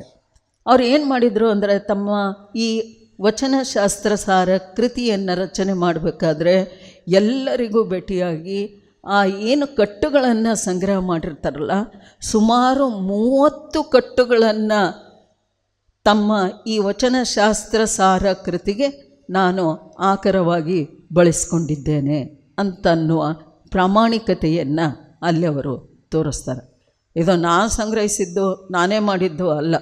ಅದಕ್ಕೆ ಸಹಾಯಕರಾದಂತಹ ಎಲ್ಲ ವ್ಯಕ್ತಿಗಳನ್ನು ಕೂಡ, ಅಂದರೆ ತಮಗೆ ಆ ಕಟ್ಟುಗಳನ್ನು ಒದಗಿಸಿದಂಥ ವ್ಯಕ್ತಿಗಳ ಸ್ಮರಣೆ ಮಾಡ್ತಾರೆ.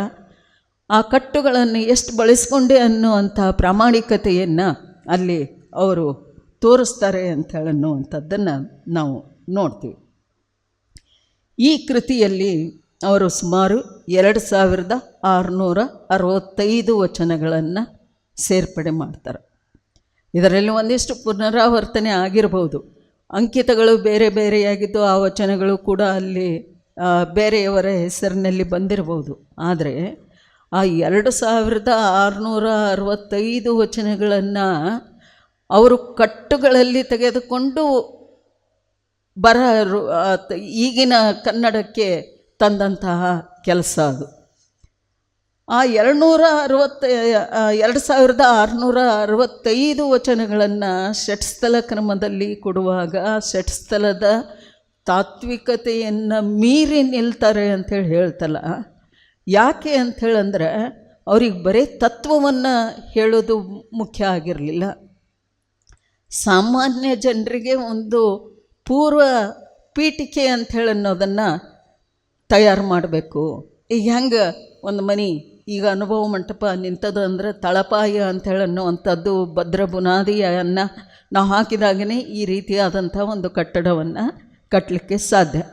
ಹಾಗೆ ಈ ದೇಹ ಅಂಥೇಳಿ ಅನ್ನೋದೇ ಐತಲ್ರಿ, ಈ ದೇಹವನ್ನು ಭದ್ರವಾಗಿ ನಿಲ್ಲಿಸಬೇಕು ಅಂಥೇಳಂದ್ರೆ ಇದಕ್ಕೊಂದು ಉತ್ತಮವಾದಂತಹ ಸಂಸ್ಕಾರವನ್ನು ಕೊಡಬೇಕು, ಒಳ್ಳೆಯ ಆಲೋಚನೆಗಳನ್ನು ತುಂಬಬೇಕು.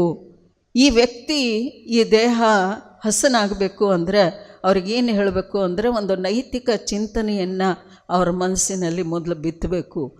ಆ ನೈತಿಕ ಚಿಂತನೆಗಳಲ್ಲಿಯೂ ವೈಚಾರಿಕತೆ ತುಂಬಿರಬೇಕು. ಅಂತಹ ವಚನಗಳನ್ನು ಆಯ್ಕೆ ಮಾಡಿ ಪೀಠಿಕಾ ಸ್ಥಳ ಅಂತ ಅನ್ನೋದನ್ನು ಅವರು ಅಲ್ಲಿ ಮಾಡ್ಕೋತಾರೆ. ಆ ಪೀಠಿಕಾ ಸ್ಥಳವನ್ನು ಮಾಡಿಕೊಂಡು ಆ ಪೀಠಿಕಾ ಸ್ಥಳದಲ್ಲಿ ಅವರು ಮೊದಲು ಈ ನೈತಿಕ ಪ್ರಾಮಾಣಿಕತೆಗೆ ಸಂಬಂಧಪಟ್ಟಂತಹ ಎಲ್ಲ ವಿಷಯಗಳನ್ನು ಅವರು ಹೇಳಲಿಕ್ಕೆ ಪ್ರಯತ್ನ ಮಾಡ್ತಾರೆ ಅಂಥೇಳಿ ಅನ್ನುವಂಥದ್ದನ್ನು ನಾವು ನೋಡ್ತೀವಿ. ಅಲ್ಲಿ ಅವರು ಅನುಸರಿಸಿದ ಕ್ರಮ ಎಂಥದ್ದು ಅಂಥೇಳಿ ಅನ್ನೋದನ್ನು ನಾವು ನೋಡಿದ್ವಿ. ಅಂದರೆ ಈ 6 ಸ್ಥಳಗಳಿಗೆ ಸಂಬಂಧಿಸಿದಂತೆ ಒಂದೊಂದು ಸ್ಥಳದ ಸಾಮಾನ್ಯ ತತ್ವಗಳನ್ನು ಒಂದೆಡೆ ಪಟ್ಟಿ ಮಾಡಿಕೊಡ್ಲಿಕ್ಕೆ ಅವರು ಪ್ರಯತ್ನಿಸ್ತಾರೆ.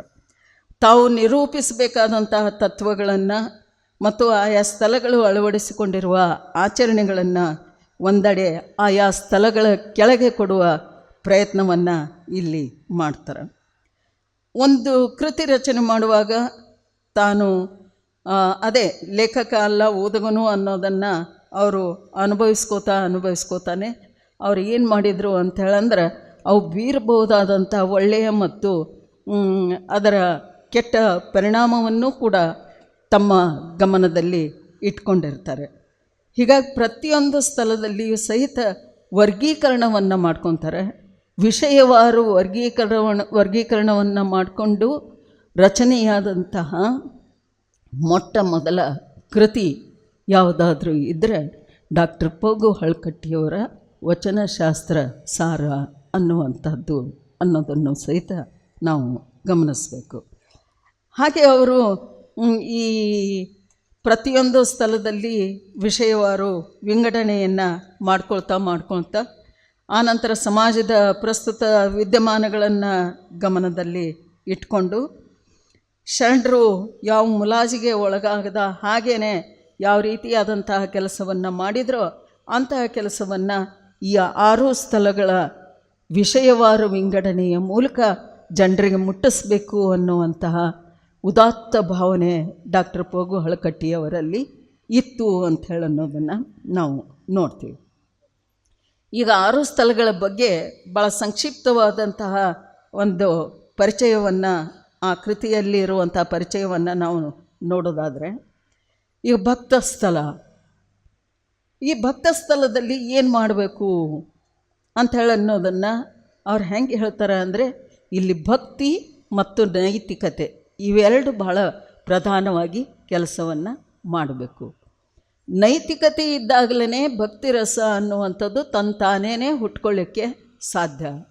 ಮೊದಲು ಆ ನೈತಿಕತೆಯನ್ನು ನಾವು ಹೆಂಗೆ ನಮ್ಮೊಳಗೆ ಅಳವಡಿಸಿಕೊಳ್ಬೇಕು ಅನ್ನೋದಕ್ಕೆ ಒಂದಿಷ್ಟು ಆ ನೈತಿಕತೆಗೆ ವಿಚಾರಕ್ಕೆ ಸಂಬಂಧಪಟ್ಟಂತಹ ಹಲವಾರು ವಿಂಗಡಣೆಗಳನ್ನು ಮಾಡಿಕೊಂಡು ಅವ್ರು ಏನು ಮಾಡ್ತಾರೆ ಅಂಥೇಳಂದ್ರೆ ಆ ವಿಷಯಗಳನ್ನು ಅಲ್ಲಿ ಪ್ರಸ್ತಾಪ ಮಾಡಲಿಕ್ಕೆ, ಆ ವಚನಗಳ ಸಂಯೋಜನೆಯನ್ನು ಮಾಡಲಿಕ್ಕೆ, ವಚನಗಳ ಜೋಡಣೆಯನ್ನು ಮಾಡಿಕೊಳ್ಳಿಕ್ಕೆ ಅವರಲ್ಲಿ ಬಯಸ್ತಾರೆ.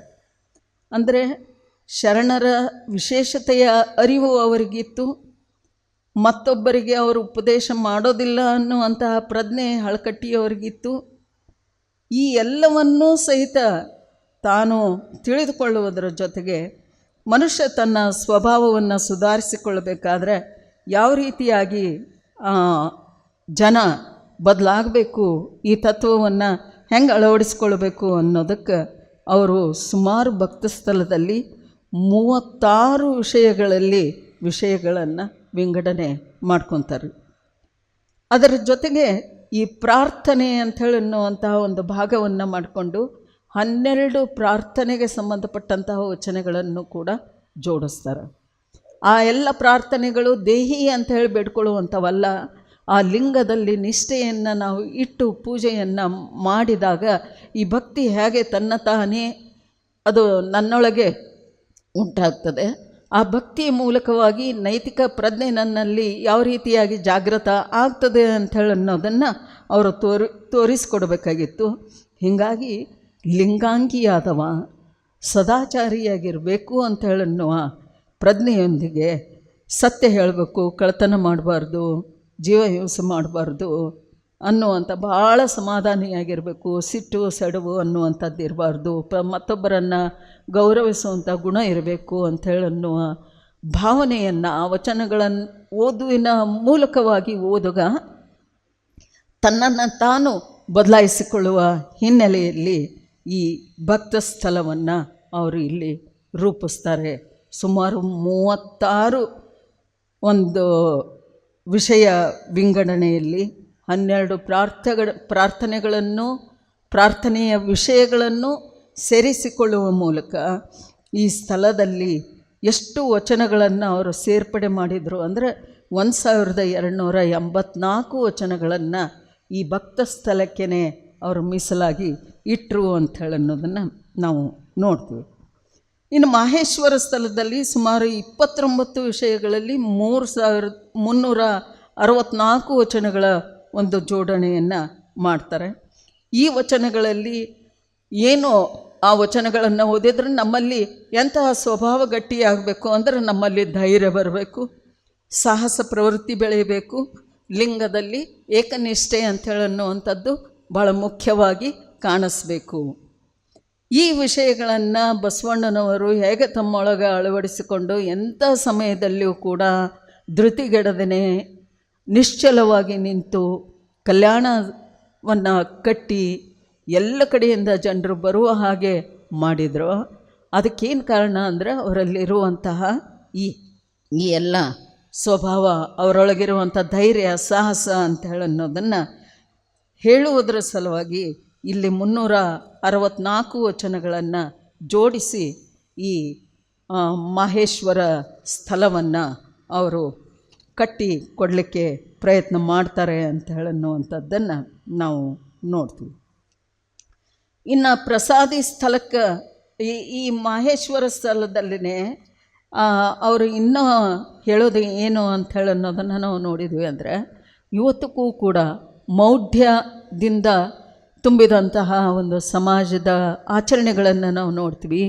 ಬಲಿ, ಯಜ್ಞ ಮೊದಲಾದವುಗಳನ್ನು ನೋಡಿದಾಗ ಇವತ್ತಿಗೂ ಅವುಗಳಿಂದ ಹೊರಬರದೇ ಇರುವಂತಹ ಜನರ ಮನಸ್ಸನ್ನು ಪರಿವರ್ತಿಸಿ ಅಂದು ಈ ಯಜ್ಞ, ಬಲಿ, ಹಿಂಸೆ ಮೊದಲಾದವುಗಳಿಂದ ಹೆಂಗೆ ಹೊರಗೆ ಕರ್ಕೊಂಡು ಬಂದರು ಶರಣರು ಅನ್ನೋದನ್ನು ಜನರಿಗೆ ಮನವರಿಕೆ ಮಾಡಿಕೊಡುವಂತಹ ವಚನಗಳನ್ನು ಒಂದು ಕಡೆ ತರುವಂತಹ ಕೆಲಸವನ್ನು ಈ ಮಾಹೇಶ್ವರ ಸ್ಥಳದಲ್ಲಿ ಅವರು ಮಾಡಿದರು.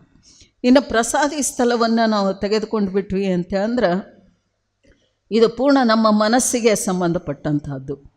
ಈ ಸ್ಥಳ ಬಹಳ ವಿಶೇಷವಾಗಿ ಇಲ್ಲಿ ಕಾಣಿಸ್ತದೆ. ಯಾಕಂದರೆ ಇಲ್ಲಿ ಕಾಯಕ, ದಾಸೋಹ ಎರಡರ ಮಹತ್ವವೂ ಕೂಡ ಇಲ್ಲಿ ಬರ್ತದೆ. ನಿಷ್ಪಾಪದಿಂದ ಸಂಪಾದನೆ ಮಾಡಿದಂತಹ ಪ್ರತಿಫಲದಿಂದ ನಾವು ದಾಸೋಹವನ್ನು ಮಾಡಬೇಕಾಗಿರ್ತದೆ.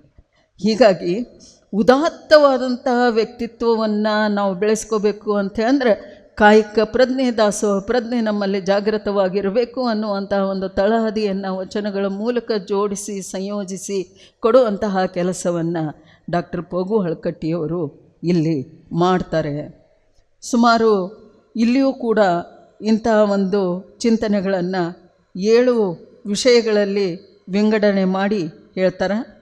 ಎರಡನೇದಾಗಿ ಈ ಪ್ರಸಾದ ತತ್ವ ಏನನ್ನು ಒಳಗೊಂಡಿರ್ತದೆ ಅಂತ ಅಂದರೆ ಅರ್ಪಣಾ ತತ್ವವನ್ನು ಒಳಗೊಂಡಿರ್ತದೆ.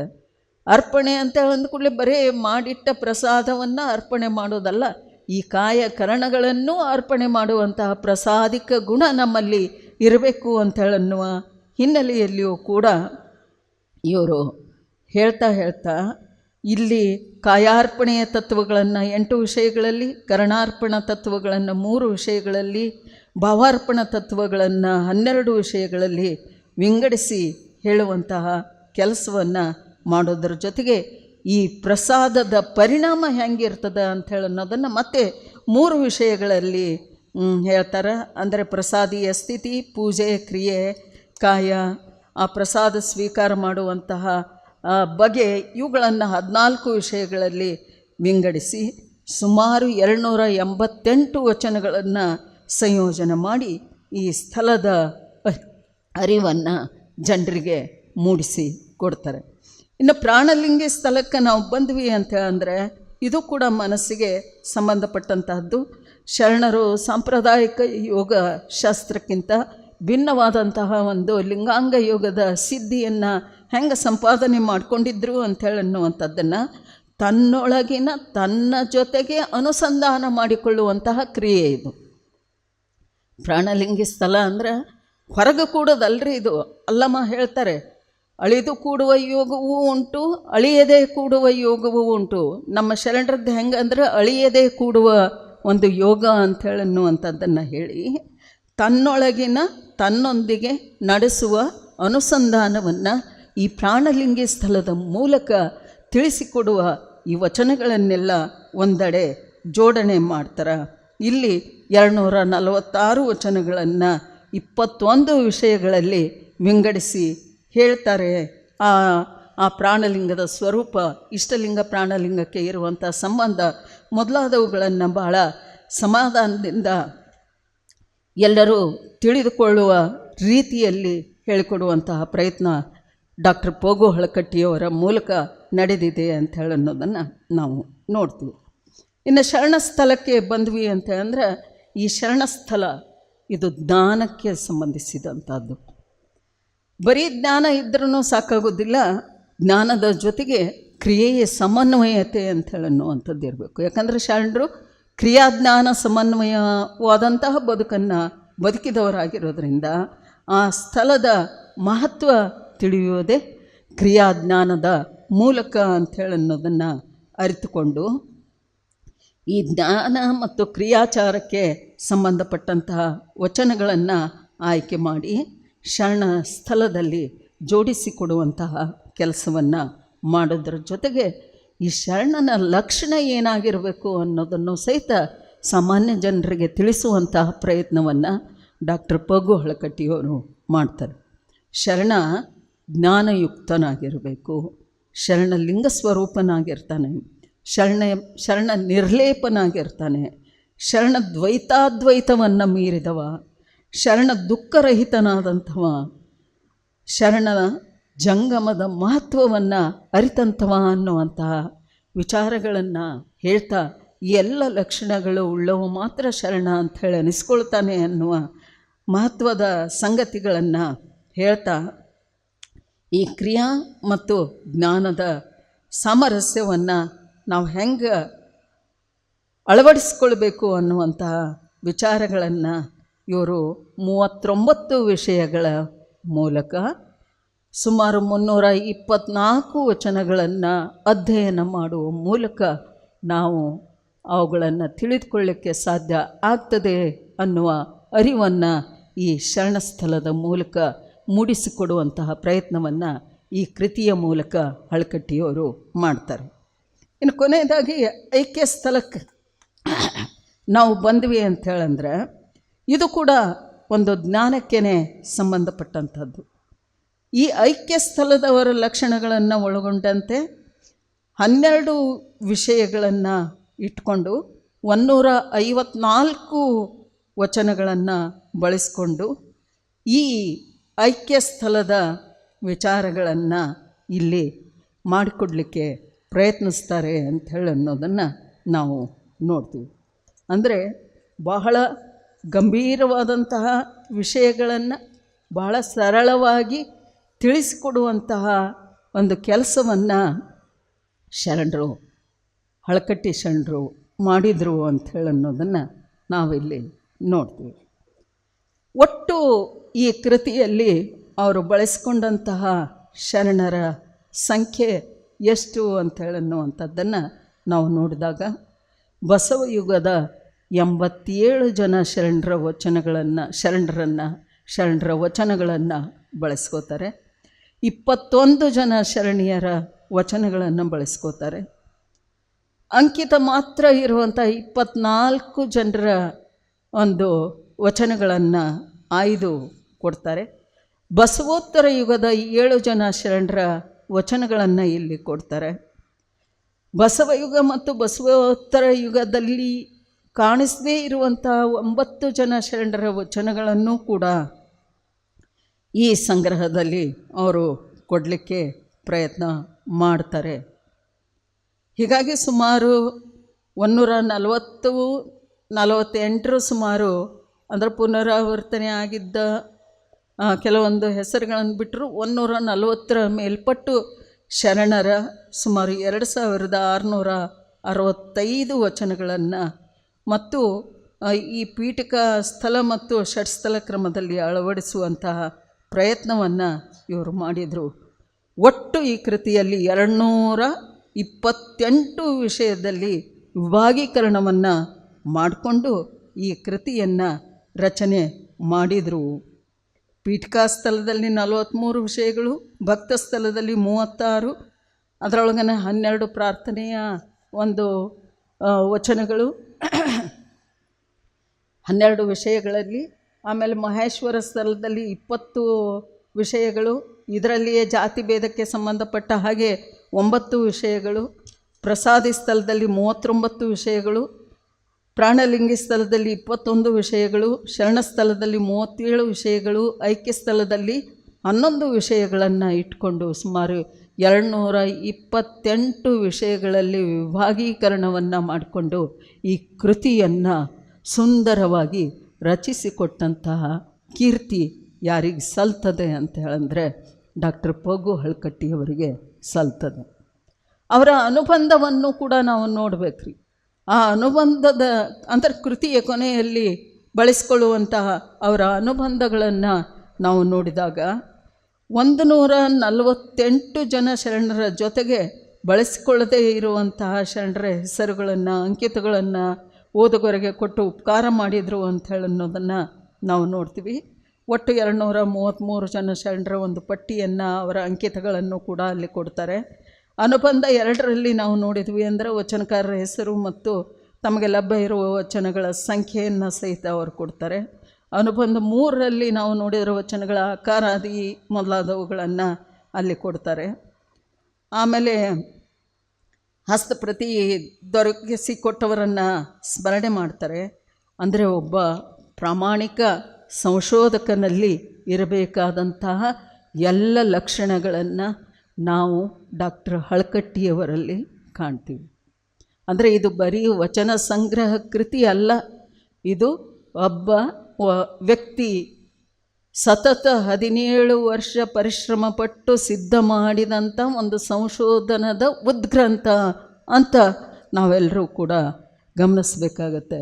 ಹೀಗಾಗಿ ಈ ಡಾಕ್ಟರ್ ಪಗು ಹಳಕಟ್ಟಿಯವರು ಮಾಡಿದ ಈ ಕೆಲಸವನ್ನು ಗಮನಿಸ್ತಾ ಕಲ್ಯಾಣದ ಶರಣರು ಅಂಥೇಳನ್ನುವ ಕೃತಿಯನ್ನು ರಚನೆ ಮಾಡುವ ಸಂದರ್ಭದಲ್ಲಿ ಡಾಕ್ಟರ್ ದಂಡೆಯವರು ಕೂಡ ಇದನ್ನು ನೋಡಿ ಇದರಲ್ಲಿದ್ದಂತಹ ಒಟ್ಟು ಶರಣರ ಒಂದು ಪಟ್ಟಿಯನ್ನು ಕೂಡ ಅಲ್ಲಿ ಕೊಡಲಿಕ್ಕೆ ಪ್ರಯತ್ನ ಮಾಡ್ತಾರೆ ಅಂತ ಅನ್ನೋದನ್ನು ನಾವು ನೋಡ್ತೀವಿ. ಒಟ್ಟು ಅದರಲ್ಲಿ ಬರುವಂತಹ ಸುಮಾರು 517 ಜನ ಶರಣೆಯರ ಹೆಸರುಗಳನ್ನು ಗುರುತಿಸಿದ್ದು ಕೂಡ ಕಲ್ಯಾಣದ ಶರಣರು ಕೃತಿಯಲ್ಲಿ ನಮಗೆ ಕಂಡು ಬರ್ತೈತಿ ಅಂಥೇಳಿ ಅನ್ನೋದನ್ನು ನಾವು ನೋಡ್ತೀವಿ. ಈ ವಚನಶಾಸ್ತ್ರ ಸಾರ ಕೃತಿ ಎಷ್ಟೆಲ್ಲ ಜನರಿಗೆ ಒಂದು ರೀತಿಯ ಪ್ರೇರಣೆಯನ್ನು ಕೊಡ್ತು ಅಂಥೇಳಿ ಅನ್ನೋದರ ಕಡೆಯೂ ಕೂಡ ನಾವು ಗಮನವನ್ನು ಹರಿಸ್ಬೇಕಾಗತ್ತೆ. ಯಾಕಂದರೆ ಅವರು ಸುಮಾರು 17 ವರ್ಷಗಳವರೆಗೆ ಪರಿಶ್ರಮಪಟ್ಟು ಸಂಪಾದನೆ ಮಾಡಿದಂಥ ಅಂದರೆ ಒಂದು ಸಂಶೋಧನಾ ಕೃತಿಯನ್ನು ರಚಿಸಿ ನಮ್ಮ ಕೈಯಲ್ಲಿ ಕೊಟ್ಟಂಥವರು, ಅವರು ಮಾಡಿದ ಈ ಕೃತಿಯನ್ನು ನಮ್ಮ ಭಾಲ್ಕಿ ಚನ್ನಬಸವ ಅಂದರೆ ಹಿರೇಮಠ ಸಂಸ್ಥಾನದಿಂದ ಡಾಕ್ಟರ್ ಬಸವಲಿಂಗ ಪಟ್ಟದೇವರು ಹಿಂದಿ ಮತ್ತು ಮರಾಠಿ ಭಾಷೆಯಲ್ಲಿ ಈ ಕೃತಿಯನ್ನು ಅನುವಾದ ಮಾಡಿಸುವಂತಹ ಕೆಲಸವನ್ನು ಮಾಡಿದ್ದಾರೆ. ಅಂದರೆ ಮರಾಠಿಗೆ ಅನುವಾದ ಮಾಡಿದಂಥವರು ಪ್ರೊಫೆಸರ್ R.M. ಕರಡಿಗುದ್ದಿ ಅಂಥೇಳಿ ಅನ್ನುವಂಥವ್ರು ಬೆಳಗಾವಿದವರು. 2016 ಇದು ಮರಾಠಿಯಲ್ಲಿ ಅನುವಾದ ಆಗ್ತದೆ. ಇವತ್ತವು 1 ಪ್ರತಿಗಳು ಉಳಿದಿಲ್ಲ ಅಂತ್ರಿ. ದ್ವಿತೀಯ ಮುದ್ರಣಕ್ಕೆ ಬಂದದ ಆ ಕೃತಿ ಅಂಥೇಳಿ ಅನ್ನುವಂತಹ ವಿಚಾರವನ್ನು ಕೇಳ್ತೀವಿ. ಹಳಕಟ್ಟಿಯವರ ಈ ತತ್ವ ಆಧಾರಿತ ಕೃತಿಯು ಕೂಡ ಅಂದಿನ ಕಾಲದಲ್ಲಿನೇ 4 ಮುದ್ರಣವನ್ನು ಪಡೆದುಕೊಂಡಿದೆ ಅಂಥೇಳಿ ಅಂದ್ರೆ ಇದೆಲ್ಲರೂ ಕೂಡ ಬೆರಗುಗೊಳ್ಳುವಂತಹ ಸಂಗತಿಯೇ. ಹಿಂದಿಯಲ್ಲಿ ಡಾಕ್ಟರ್ ಬಾಲಚಂದ್ರ ಜಯಶೆಟ್ಟಿಯವರು ಅನುವಾದವನ್ನು 2019 ಮಾಡ್ತಾರೆ. ಮರಾಠಿಯೊಳಗೆ 2016 ಈ ಕೃತಿ ಅನುವಾದ ಆಗ್ತದೆ ಅಂಥೇಳಿ ಅನ್ನುವಂಥದ್ದನ್ನು ನಾವು ನೋಡ್ತೀವಿ.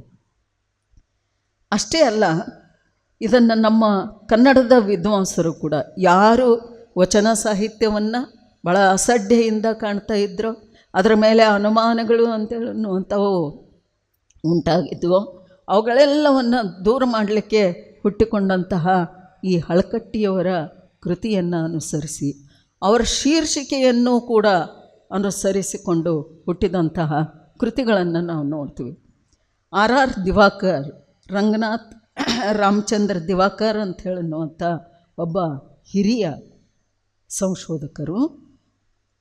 ಅವರು ತಮ್ಮ ಓದಿಗೆ ಅಂದರೆ ತಮ್ಮ ವಚನ ಸಾಹಿತ್ಯದ ಓದಿಗೆ ಪ್ರೇರಣೆಯಾದವರು ಯಾರು ಅಂತಂದರೆ ಡಾಕ್ಟರ್ ಪೋಗು ಹಳಕಟ್ಟಿಯವರು. ಅವರು ಮಾಡಿದ ಕೆಲಸ, ಅವರು ಪ್ರಕಟ ಮಾಡಿದಂತಹ ಆ ಕೃತಿ ನನಗೆ ಪ್ರೇರಣೆ ಆದ ಕಾರಣವಾಗಿ ನಾನು ಅವರು ಎಂಥ ಕೃತಿಯನ್ನು ರಚನೆ ಮಾಡ್ತಾರೆ ಅಂತ ಅಂದರೆ ವಚನಶಾಸ್ತ್ರ ರಹಸ್ಯ. ವಚನಶಾಸ್ತ್ರ ಅನ್ನುವಂಥದ್ದು ಹಳಕಟ್ಟಿಯವರ ಶೀರ್ಷಿಕೆಯನ್ನೇ ಇಟ್ಕೊಂಡ್ರು, ಸಾರದ ಬದಲಾಗಿ ರಹಸ್ಯ ಅನ್ನುವಂತಹ ಪದವನ್ನು ಮಾತ್ರ ಅಲ್ಲಿ ಸೇರಿಸ್ಕೊಂಡ್ರು. ಅವ್ರು ಹೇಳುವಂತಹ ಮಾತನ್ನು ನಾವಿಲ್ಲಿ ಕೇಳಲೇಬೇಕು. ಅವ್ರು ಹೇಳ್ತಾರ್ರಿ, ವಚನ ಸಾಹಿತ್ಯದ ಓದಿಗೆ ಪ್ರೇರಣೆ ಆದಂಥವರು ಹಳಕಟ್ಟಿಯವರೇ ಅಂಥೇಳಿ ಅಂತ ಈ ಹಳಕಟ್ಟಿಯವರನ್ನು ಕೃತಿ ಪ್ರಾರಂಭದ ಪ್ರಸ್ತಾವನೆಯ ಮೊದಲನೇ ಸಾಲಿನಲ್ಲೇ ಅವರು ಸ್ಮರಣೆ ಮಾಡಿಕೊಳ್ತಾರೆ. ಶ್ರೀಮಾನ್ ಹಳಕಟ್ಟಿಯವರು ಅತ್ಯಂತ ಪರಿಶ್ರಮಪೂರ್ವಕವಾಗಿ ಅಲ್ಲಿ ಇಲ್ಲಿ ಅತ್ತ ಇತ್ತ ವಿಸ್ಖಲಿತವಾಗಿ ಬಿದ್ದ ವಚನಗಳೆಂಬ ಈ ಸುಪ್ಪಾಣಿಯ ಮುತ್ತುಗಳನ್ನು ಸರಗೊಳಿಸಿ ಕನ್ನಡ ಸಂಸ್ಕೃತಿಯ ಕೊರಳಲ್ಲಿ ಮೊದಲು ಕಟ್ಟಿದರು. ಮೊದಲು ಕಟ್ಟಿದಂತಹ ಕೀರ್ತಿ ಯಾರಿಗೆ ಸಲ್ತದೆ ಅಂದರೆ ಈ ಹಳಕಟ್ಟಿಯವರಿಗೆ ಅನ್ನೋದನ್ನು ಭಾಳ ಅಭಿಮಾನದಿಂದನೇ ಹೇಳ್ಕೊಳ್ತಾ, ತಮ್ಮ ಒಂದು ಕೃತಿಗೆ ಏನಾದರೂ ಪ್ರೇರಣೆ ಸಿಕ್ಕಿದ್ರೆ ಹಳಕಟ್ಟಿಯವರಿಂದ ಅಂಥೇಳಿ ಅನ್ನೋದನ್ನು ಭಾಳ ಪ್ರಾಂಜಲ ಮನಸ್ಸಿನಿಂದ ಅವರು ಹೇಳ್ಕೊಂಡ್ರು. ಇನ್ನೊಬ್ಬ ದೊಡ್ಡ ವಿದ್ವಾಂಸರು M.R. ಶ್ರೀನಿವಾಸ ಮೂರ್ತಿ ಅನ್ನುವರು. ಅವರು ಕೂಡ ಏನು ಮಾಡಿದರು ಅಂದರೆ ವಚನ ಧರ್ಮಸಾರ, ಇವರು ವಚನಶಾಸ್ತ್ರ ಸಾರ ಅಂತಿಟ್ಟಿದ್ರಲ್ಲ, ನಡುವೆ ಇವರು ಧರ್ಮ ಅಂಥೇಳಿ ಅನ್ನೋದನ್ನು ಸೇರಿಸ್ಕೊಂಡು ವಚನ ಧರ್ಮಸಾರ ಅನ್ನುವಂತಹ ಕೃತಿಯನ್ನು ರಚನೆ ಮಾಡಿ ಪೀಠಿಕೆಯಲ್ಲಿ ಹೇಳ್ತಾರೆ. ರಾವ್ ಬಹದ್ದೂರ್ P.G. ಹಳಕಟ್ಟಿಯವರು ವಚನ ಗ್ರಂಥಗಳಲ್ಲಿ ಮುಖ್ಯವಾದವನ್ನೆಲ್ಲ ಪ್ರಕಟಪಡಿಸಿ ಕನ್ನಡಿಗರಿಗೆ ದೊಡ್ಡ ಉಪಕಾರ ಮಾಡಿದ್ದಾರೆ. ಸಾಹಿತ್ಯದ ದೃಷ್ಟಿಯಿಂದಲೂ ಮತಧರ್ಮದ ದೃಷ್ಟಿಯಿಂದಲೂ ಹೊಸದೊಂದು ಬೆಳಕು ಕನ್ನಡ ನಾಡಿನಲ್ಲಿ ಹರಡುವ ಹಾಗೆ ಮಾಡಿದ್ದಾರೆ ಅಂತ ಅವರು ಹಳಕಟ್ಟಿಯವರನ್ನ ಸ್ಮರಿಸ್ಕೊಳ್ತಾರೆ ಅಂಥೇಳಿ ಅನ್ನೋದನ್ನು ನಾವು ನೋಡ್ತೀವಿ. Doctor R.C. ಹಿರೇಮಠರು ಹಳಕಟ್ಟಿಯವರ ಮಾಡಿದ ಕೆಲಸವನ್ನು ಈ ನಮ್ಮ ಧಾರವಾಡ ಭಾಗದಲ್ಲಿ ಮುಂದುವರಿಸ್ತಾರೆ. ಮೈಸೂರು ಭಾಗದಲ್ಲಿ ಡಾಕ್ಟರ್ ಎಲ್ ಬಸವರಾಜು ಅವರು ಮುಂದುವರಿಸ್ತಾರೆ. ಬೆಂಗಳೂರಿನಲ್ಲಿ ಎಸ್ ಶಿವಣ್ಣ ಅನ್ನುವರು ಹಸ್ತಪ್ರತಿ ವಿಭಾಗದಲ್ಲಿ ಇದ್ದುಕೊಂಡೇ ಆ ಕೆಲಸವನ್ನು ಪೂರೈಸ್ತಾರೆ. ಹಿರೇಮಠರು ಹೇಳ್ತಾರೆ, ಶರಣ ಸಾಹಿತ್ಯವನ್ನು ಬೆಳಕಿಗೆ ತರುವುದೇ ಶ್ರೀ ಹಳಕಟ್ಟಿಯವರ ಲಿಂಗ ಪೂಜೆ ಆಯಿತು. ಹಳಕಟ್ಟಿಯವರು ಶರಣ ಸಾಹಿತ್ಯ ಕ್ಷೇತ್ರದಲ್ಲಿ ಕಾರ್ಯ ಮಾಡದೇ ಹೋಗಿದ್ದರೆ ಬಹುಭಾಗ ಹುಳುಗಳಿಗೆ ಆಹಾರವಾಗಿ ನಶಿಸಿ ಹೋಗಬಹುದಾಗಿತ್ತು. ಒಬ್ಬ ವ್ಯಕ್ತಿ ತಮ್ಮ ಅಖಂಡ ಜೀವನ ಸವೆಸಿ ಸುಮಾರು 150 ಮಹತ್ವದ ಗ್ರಂಥಗಳನ್ನು ಬೆಳಕಿಗೆ ತಂದುದನ್ನು ಸ್ಮರಿಸಿದರೆ ಅದೊಂದು ವ್ಯಕ್ತಿಯಲ್ಲ, ಮಹಾಶಕ್ತಿ, ಮಹಾಸಂಸ್ಥೆ ಎಂಬುದರ ಅರಿವಾಗುತ್ತದೆ. ಹಳಕಟ್ಟಿಯವರು ಸಚೇತನ ವಿಶ್ವವಿದ್ಯಾಲಯವಾಗಿದ್ದರು. ಅವರೇ ಒಂದು ಸಚೇತನ ವಿಶ್ವವಿದ್ಯಾಲಯ ಆಗಿದ್ದರು ಅಂಥೇಳೋದನ್ನು ಒಂದು ವೇಳೆ ಅವ್ರು ಮನಸ್ಸು ಮಾಡಿರ್ತಿದ್ರೆ ಧನ ಕನಕ ಸಿರಿ ಸಂಪತ್ತುಗಳಲ್ಲಿ ಲೋಲಾಡಬಹುದಾದ ಒಬ್ಬ ವ್ಯಕ್ತಿ ಬಡತನದ ಬವಣೆಯಲ್ಲಿ ಬೆಂದು ಹೋದುದನ್ನು ಸ್ಮರಿಸಿದರೆ ಮೈ ನವಿರೇಳುತ್ತದೆ ಅನ್ನುವಂತಹ ಮಾತನ್ನು ಅವರು ಹೇಳ್ತಾರೆ. ಹಾಗೆಯೇ ಅಂದರೆ ಇದೆಲ್ಲ ವಿದ್ವಾಂಸರ ಅಭಿಪ್ರಾಯಗಳನ್ನು ನಾವು ನೋಡಿದಾಗ ಅವ್ರ ಕೆಲಸ ಹೆಂಗೆ ಅನ್ನಿಸ್ತದಂದ್ರೆ ಒಂದು ಆನೆ ಆಲದ ಮರ ಕಿತ್ತು ಹಾಕಿದಂಗೆ. ಅಂದರೆ ಅವರು ಒಂದು ವೇಳೆ ಅವತ್ತು ಎಲ್ಲ ಕಡೆ ತಿರುಗಾಡಿ ವಚನ ಕಟ್ಟುಗಳನ್ನು ಸಂಗ್ರಹ ಮಾಡಿರಲಿಲ್ಲ ಅಂದರೆ ಇವತ್ತಿಗೆ ನಮ್ಗೆ ಸಿಕ್ಕಷ್ಟು ವಚನಗಳು ಕೂಡ ಸಿಗ್ತಿರಲಿಲ್ಲ ಏನೋ ಅನ್ನುವಂತಹ ಅನುಮಾನ ಇಲ್ಲಿ ಉಂಟಾಗ್ತದೆ. ಇವರು ಹೇಗೆ ಕಾಣಿಸ್ತಾರೆ ಅಂಥೇಳಿ ಅನ್ನೋದನ್ನು ಈಶ್ವರ ಸಣ್ಕಲ್ರು ಒಂದು ಮಾತಿನಲ್ಲಿ ಹೇಳ್ತಾರೆ. ಏನೂ ಇಲ್ಲದ ಘನ ಫಕೀರ, ಸೂರೆಗೈದೆಯೋ ಜಗಕ್ಕೆ ವಚನ ಭಂಡಾರ. ಏನೂ ಇಲ್ಲದ ಘನ ಫಕೀರ, ಸೂರೆಗೈದೆಯೋ ಜಗಕ್ಕೆ ವಚನ ಭಂಡಾರ ಅನ್ನುವ ಮಾತನ್ನು ನಾವು ಇಲ್ಲಿ ಗಮನಿಸಬೇಕಾಗುತ್ತೆ. ಅಷ್ಟೇ ಅಲ್ಲ,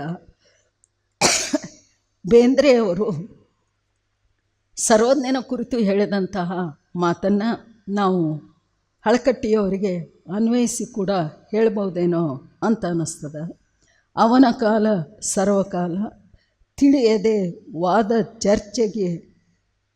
ಚರ್ಚೆಗಳಿಗಾಗಿ ಎಳೆದಾಡಿದರೆ ಹೂವಿನ ಸುಗಂಧವರಿಯದ ಪಕಳೆಗಳ ಹಿಚುಕಾಡಿದಂತೆ ಆ ಸಂಭ್ರಮ ಅನ್ನುವಂತಹ ಮಾತನ್ನು ನಾವು ನೋಡಿದ್ವಿ. ಅಂದರೆ ಹಳಕಟ್ಟಿಯವರು ಒಂದು ಎಳೆಯ ಮುಗ್ಧ ಮಗುವಿನ ಮನಸ್ಸಿನ ಹಾಗೆ ಇದ್ದುಕೊಂಡು ಇಂಥ ಒಂದು ಬೃಹತ್ತಾದಂತಹ ಕೆಲಸವನ್ನು ಮಾಡಿದರೂ ದಣಿವರಿಯದ ಒಬ್ಬ ತಪಸ್ವಿಯ ಹಾಗೆ ಅವರು ವಚನ ಗುಮ್ಮಟವಾಗಿ ವಚನ ಪಿತಾಮಹನಾಗಿ ನಮ್ಮ ಕಣ್ಣು ಮುಂದೆ ನಿಂತಿದ್ದಾರೆ ಅಂಥೇಳಿ ಅನ್ನುವಂಥದ್ದನ್ನು ನಾವು ನೋಡ್ತೀವಿ. ಡಾಕ್ಟರ್ ಕಲಬುರ್ಗಿಯವರ ಮಾತಿನೊಂದಿಗೆ ನಾನು ನನ್ನ ಮಾತನ್ನು ಮುಗಿಸ್ತೀನಿ. ಹಳಕಟ್ಟಿಯವರನ್ನ ನೆನೆಯುವುದಂದರೆ ಒಂದು ಮೌನವಾದಂತಹ ಸಮುದ್ರವನ್ನು ನೆನೆದಂತೆ ಅಂಥೇಳಿ ಅನ್ನುವಂಥ ಮಾತನ್ನು ಹೇಳ್ತಾರೆ. ಇಂಥ ಬಹಳ ಅದಮ್ಯವಾದ ಚೈತನ್ಯವನ್ನು ತುಂಬಿಕೊಂಡು ಇವತ್ತಿನ ಎಲ್ಲ ಸಂಶೋಧಕರಿಗೆ ಮಾದರಿಯಾಗುವ ಹಾಗೆ ನಿಂತು ಅನರ್ಘ್ಯವಾದಂಥ ವಚನ ಸಾಹಿತ್ಯ ರತ್ನವನ್ನು ಕನ್ನಡ ಸಾರಸ್ವತ ಲೋಕಕ್ಕೆ ಪರಿಚಯ ಮಾಡಿಕೊಟ್ಟ ಪ್ರಥಮರು. ಅಷ್ಟೇ ಅಲ್ಲ, ಸಂಗೀತಕ್ಕೂ ಈ ವಚನಗಳನ್ನು ಅಳವಡಿಸಿ ಪ್ರಥಮವಾಗಿ ಸಂಗೀತ ಕ್ಷೇತ್ರಕ್ಕೂ ಕೂಡ ವಚನವನ್ನು ಪರಿಚಯಿಸಿಕೊಟ್ಟಂತಹ ಮೊದಲಿಗರು ಅನ್ನುವಂಥ ಹೆಮ್ಮೆ ಡಾಕ್ಟರ್ ಪಗು ಹಳಕಟ್ಟಿಯವರಿಗೆ ಸಲ್ತದೆ. ಇಂಥ ಒಂದು ವಿಚಾರವನ್ನು ತಮ್ಮೆಲ್ಲರ ಎದುರು ಹಂಚಿಕೊಳ್ಳಿಕ್ಕೆ ಅವಕಾಶವನ್ನು ಮಾಡಿಕೊಟ್ಟಂತಹ ತಾಯಿ ವಿಲಾಸವತಿ ಕೂಬಾ ಅವರಿಗೂ, ಇಲ್ಲಿ ಭಾಳ ಸಮಾಧಾನದಿಂದ ಕೇಳಿದಂಥ ಎಲ್ಲ ಶರಣ ಬಂಧುಗಳಿಗೂ, ಆನ್ಲೈನ್ ಮೂಲಕ ವೀಕ್ಷಿಸ್ತಾ ಇರುವಂಥ ಎಲ್ಲ ಶರಣ ಬಂಧುಗಳಿಗೂ ನನ್ನ ಶರಣು ಶರಣಾರ್ಥಿ.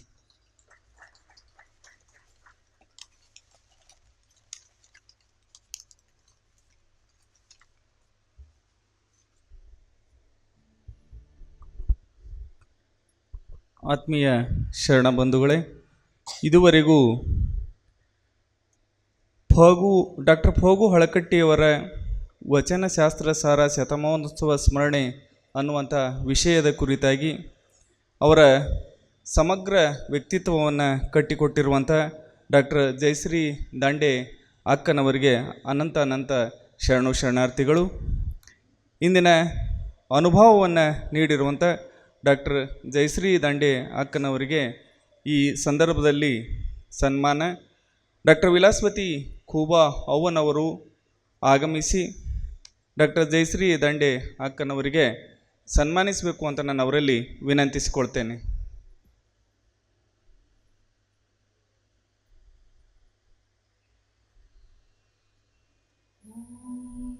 ಶ್ರೀ ಗುರು ಬಸವಲಿಂಗಾಯ ನಮಃ. ಓಂ ಶ್ರೀ ಗುರು ಬಸವಲಿಂಗಾಯ ನಮಃ. ಓಂ ಶ್ರೀ ಗುರು ಬಸವಲಿಂಗಾಯ ನಮಃ.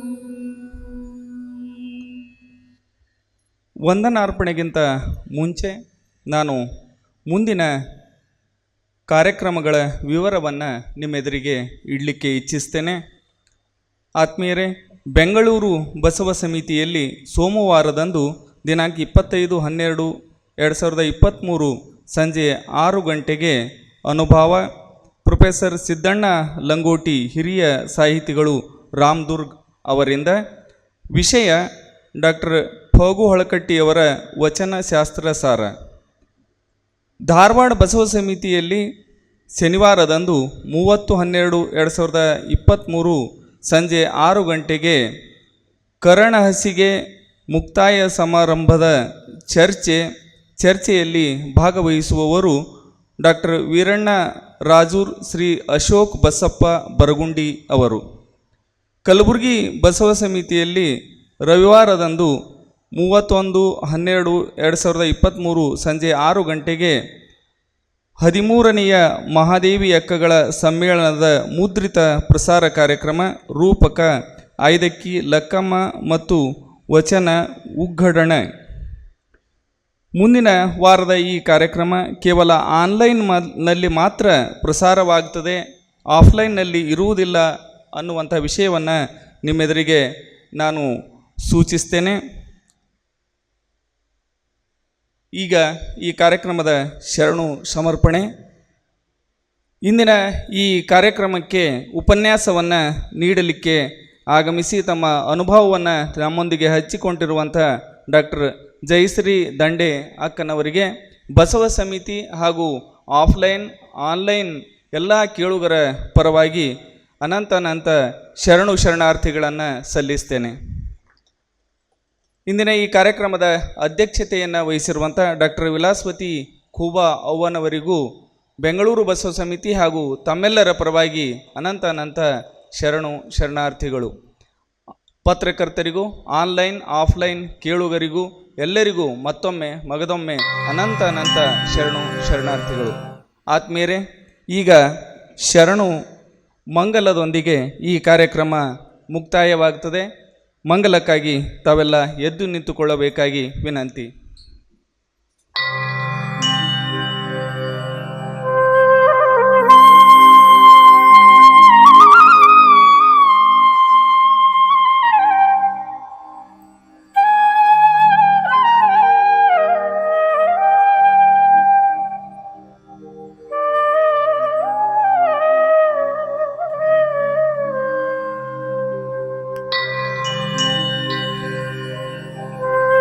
Thank you.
ಕಳಚಿ ಬೀಳು